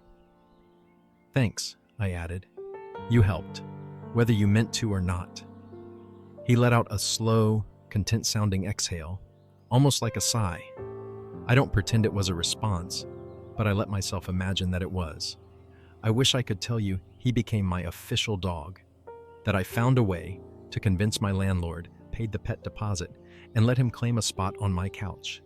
It would make a neat ending, a satisfying one. But life, at least mine, doesn't always tie itself up in bows. One night, he just wasn't there. I walked my usual route, eyes scanning the park, the corners, the driveways. Nothing. I kept my pace, telling myself he might appear later along the way. He didn't. I tried not to panic. Dogs wander. Maybe someone else had given him dinner earlier, and he'd found a warm spot to curl up in. Maybe a kind person had taken him in. Maybe he was just somewhere else. The next night, it was the same. The night after that, too. After a week of walking home with my eyes searching shadows, I accepted that whatever chapter we'd written together had turned a page. I didn't know what the next one looked like for him, or for me. I just knew that for a stretch of time in my life when everything felt heavy, a stray dog decided I was worth walking home, and that mattered. I still walk the same route most nights. It's habit now. Sometimes, out of reflex, my eyes flick to the spots where he used to appear. In the half second before my brain catches up, I almost expect to see that tan fur, those mismatched ears, that single understated tail wag. I've thought about hanging flyers, asking around, doing the whole "have you seen this dog" thing, but something in me resists. I like to think that he found what he needed, a safer place, a more stable human, or just a new route that felt right. It hurts a little not to know, but there's also a peace in it, because the truth is, he was never really mine to keep. And yet, in a very real way, he was.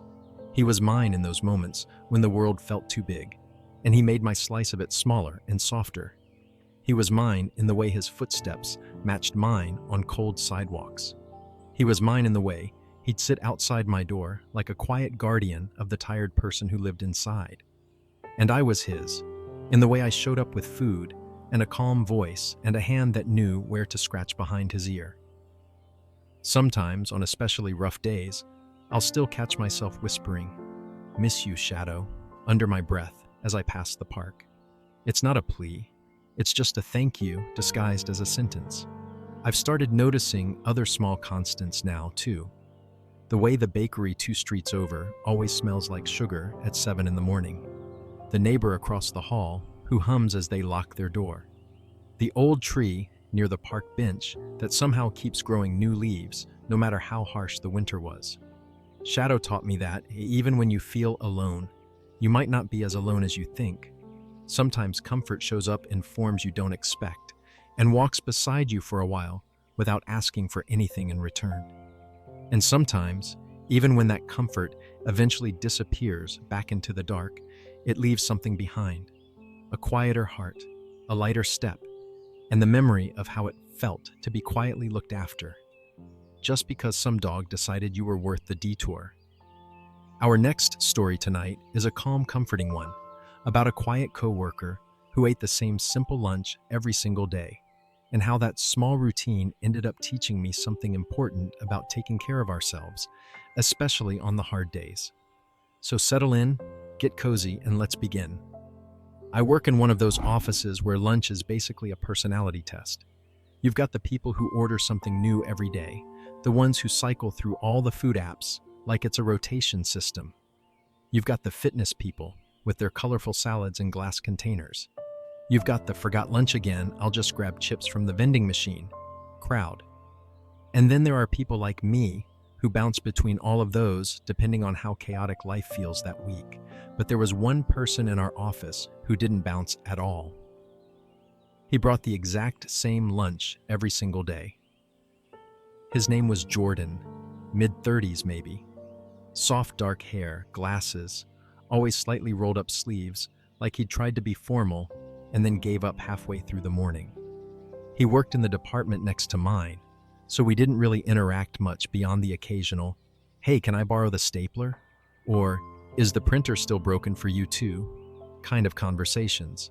I first noticed the lunch thing because our break room has one of those shared fridges that's always too full of mystery containers and passive-aggressive sticky notes. You know the type. "Please stop leaving things in here," for weeks, written in 3 exclamation points and 2 different handwritings. I was shoving my own sad sandwich into a free corner one Monday when I saw his container on the shelf. Clear, rectangular, blue lid.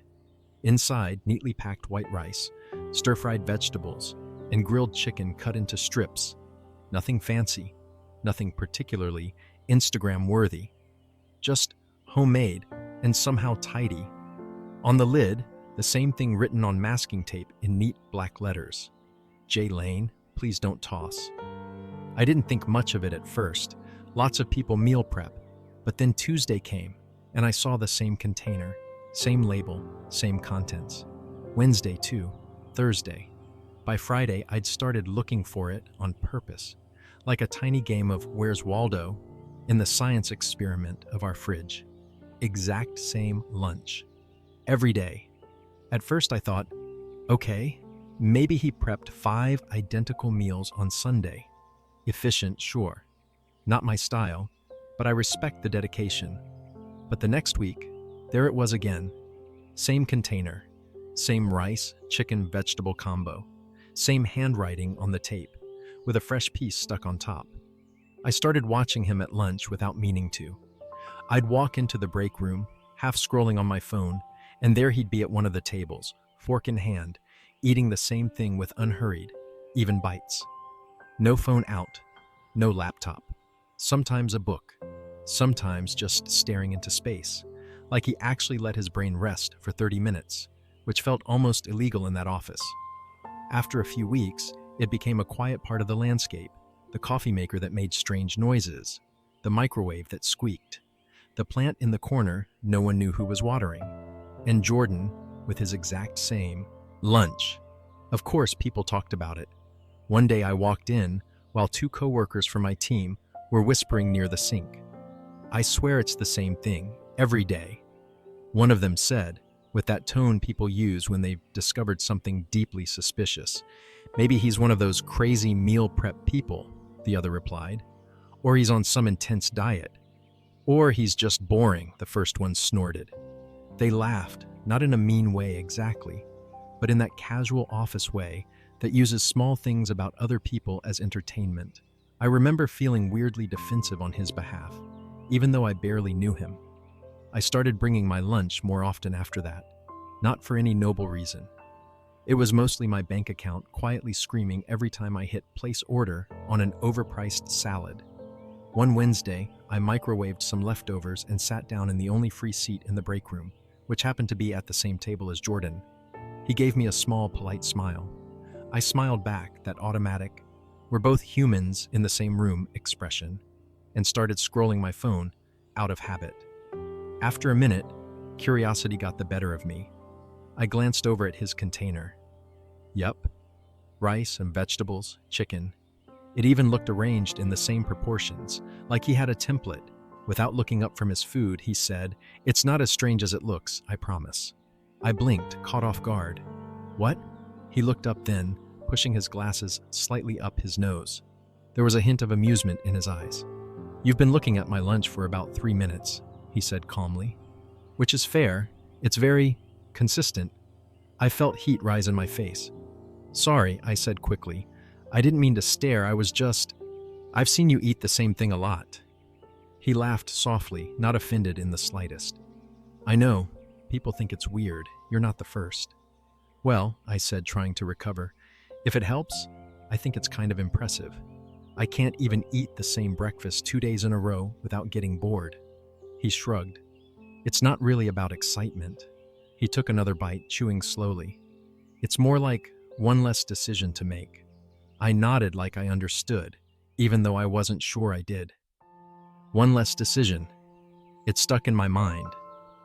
We didn't talk much more that day. A few comments about reheating food, a shared complaint about the microwave being too strong in the back and too weak in the front. But after that, it stopped feeling strange to sit at the same table as him. The next time I walked in and all the other tables were occupied, I sat down across from him again, and he greeted me with a small, "Hey," like it was the most normal thing in the world.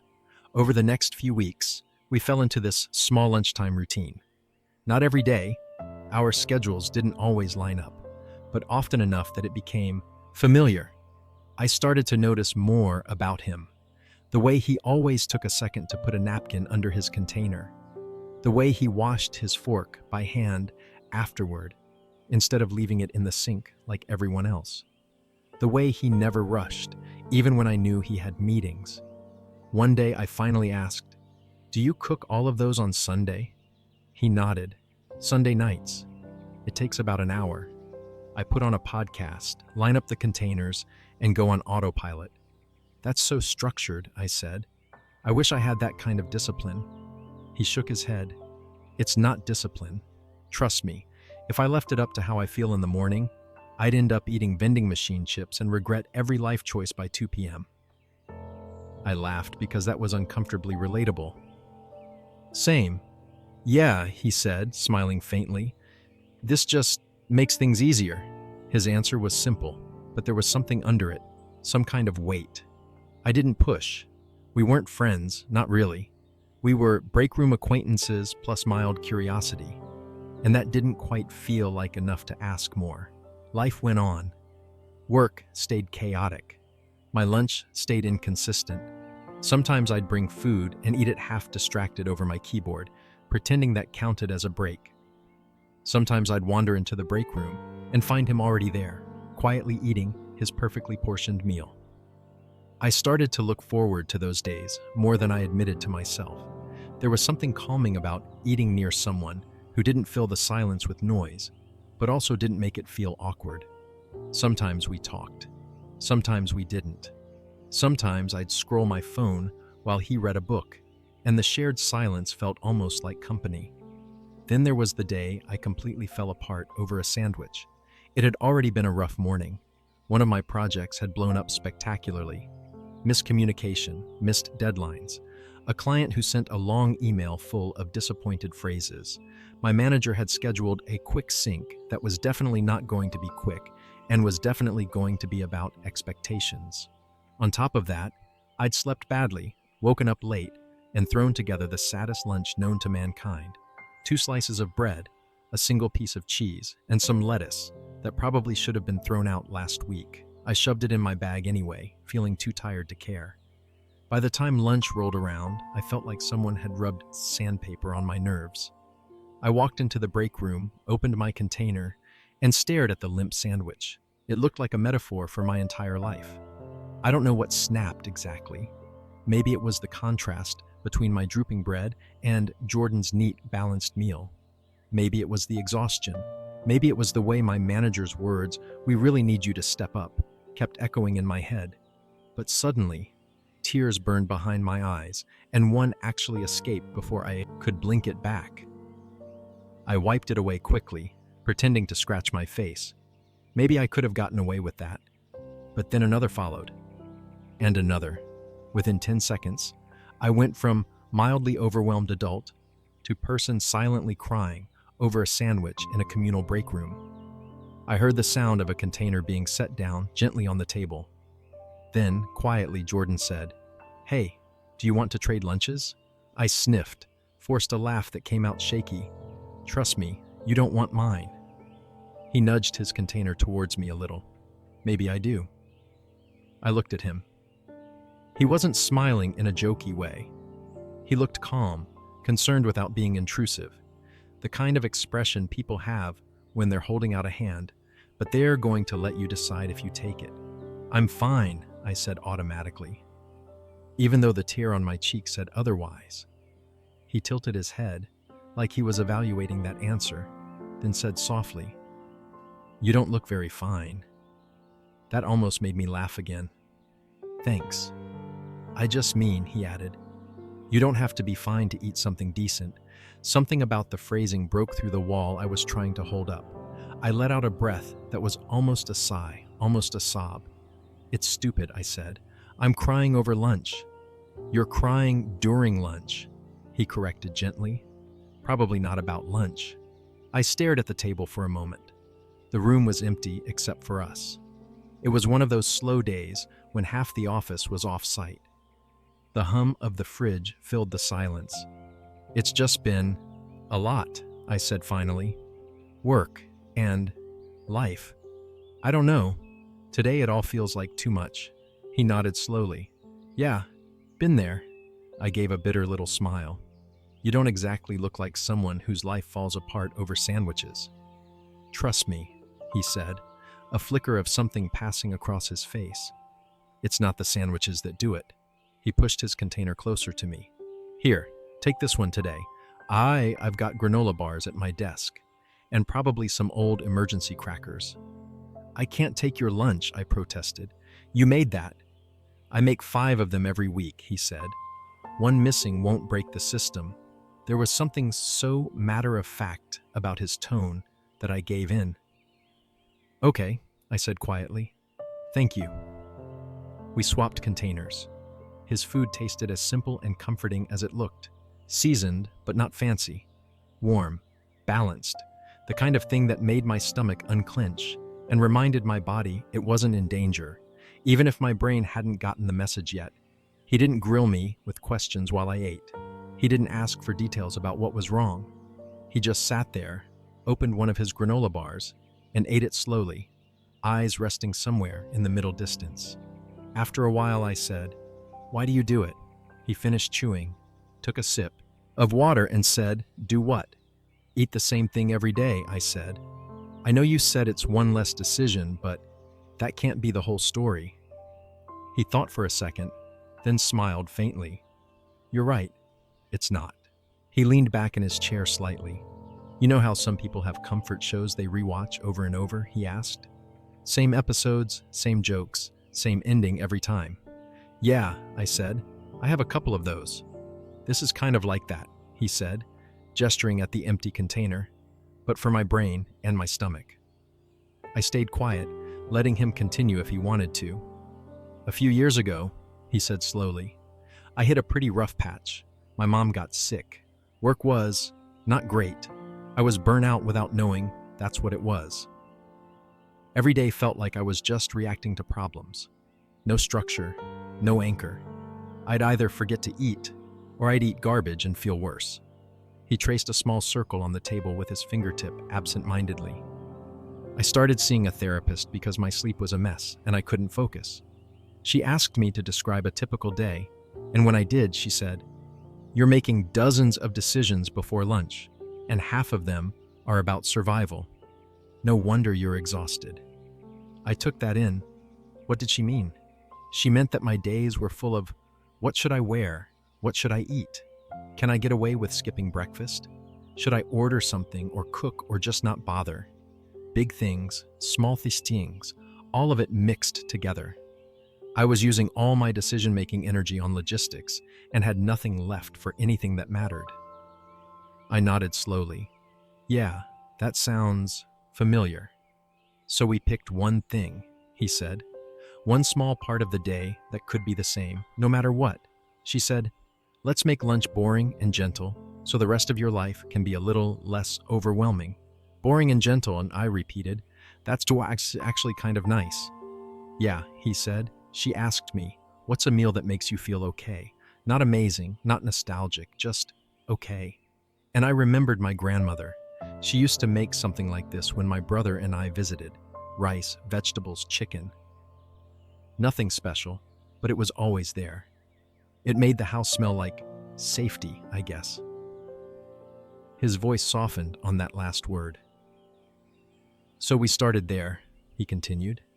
She said, okay, can you manage to make this once a week?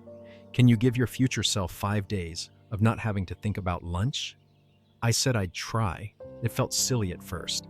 Like, how much difference could one meal make? He smiled. Turns out kind of a lot. How? I asked quietly. Because it gave me one guaranteed moment in the day that wasn't chaotic, he said. No decisions, no surprises. Just sit down, eat the thing you know how to make, let your brain rest. It was like putting a little soft cushion in the middle of a hard floor. I started to look forward to it. Not because it was exciting, but because it was predictable in a world that really wasn't. I felt that hit deeper than I expected. A cushion inside, the middle of a hard floor. And after a while, he added, it became a kind of promise to myself. Like, no matter how weird today gets, at least you'll have this one small decent thing. My mom actually thought it was funny. She called it my lunch uniform. She'd ask on the phone, are you still on your chicken rice vegetable plan? And I'd say, yes, ma'am. Is she? I started, then hesitated. He gave a small, sad smile. She passed away last year. I'm sorry, I said softly. I didn't mean to. It's okay, he assured me. It's sad, yeah, but also, there's something nice about knowing I'm taking care of myself in a way she would have approved of. She worried a lot about me when I wasn't eating or sleeping properly.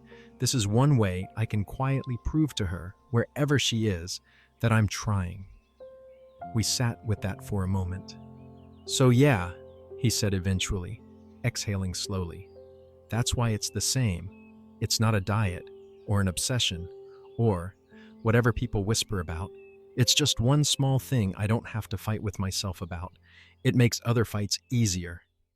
I looked at the container, then at my half-eaten sandwich, still sitting in its crumpled plastic. I never thought about lunch like that, I admitted.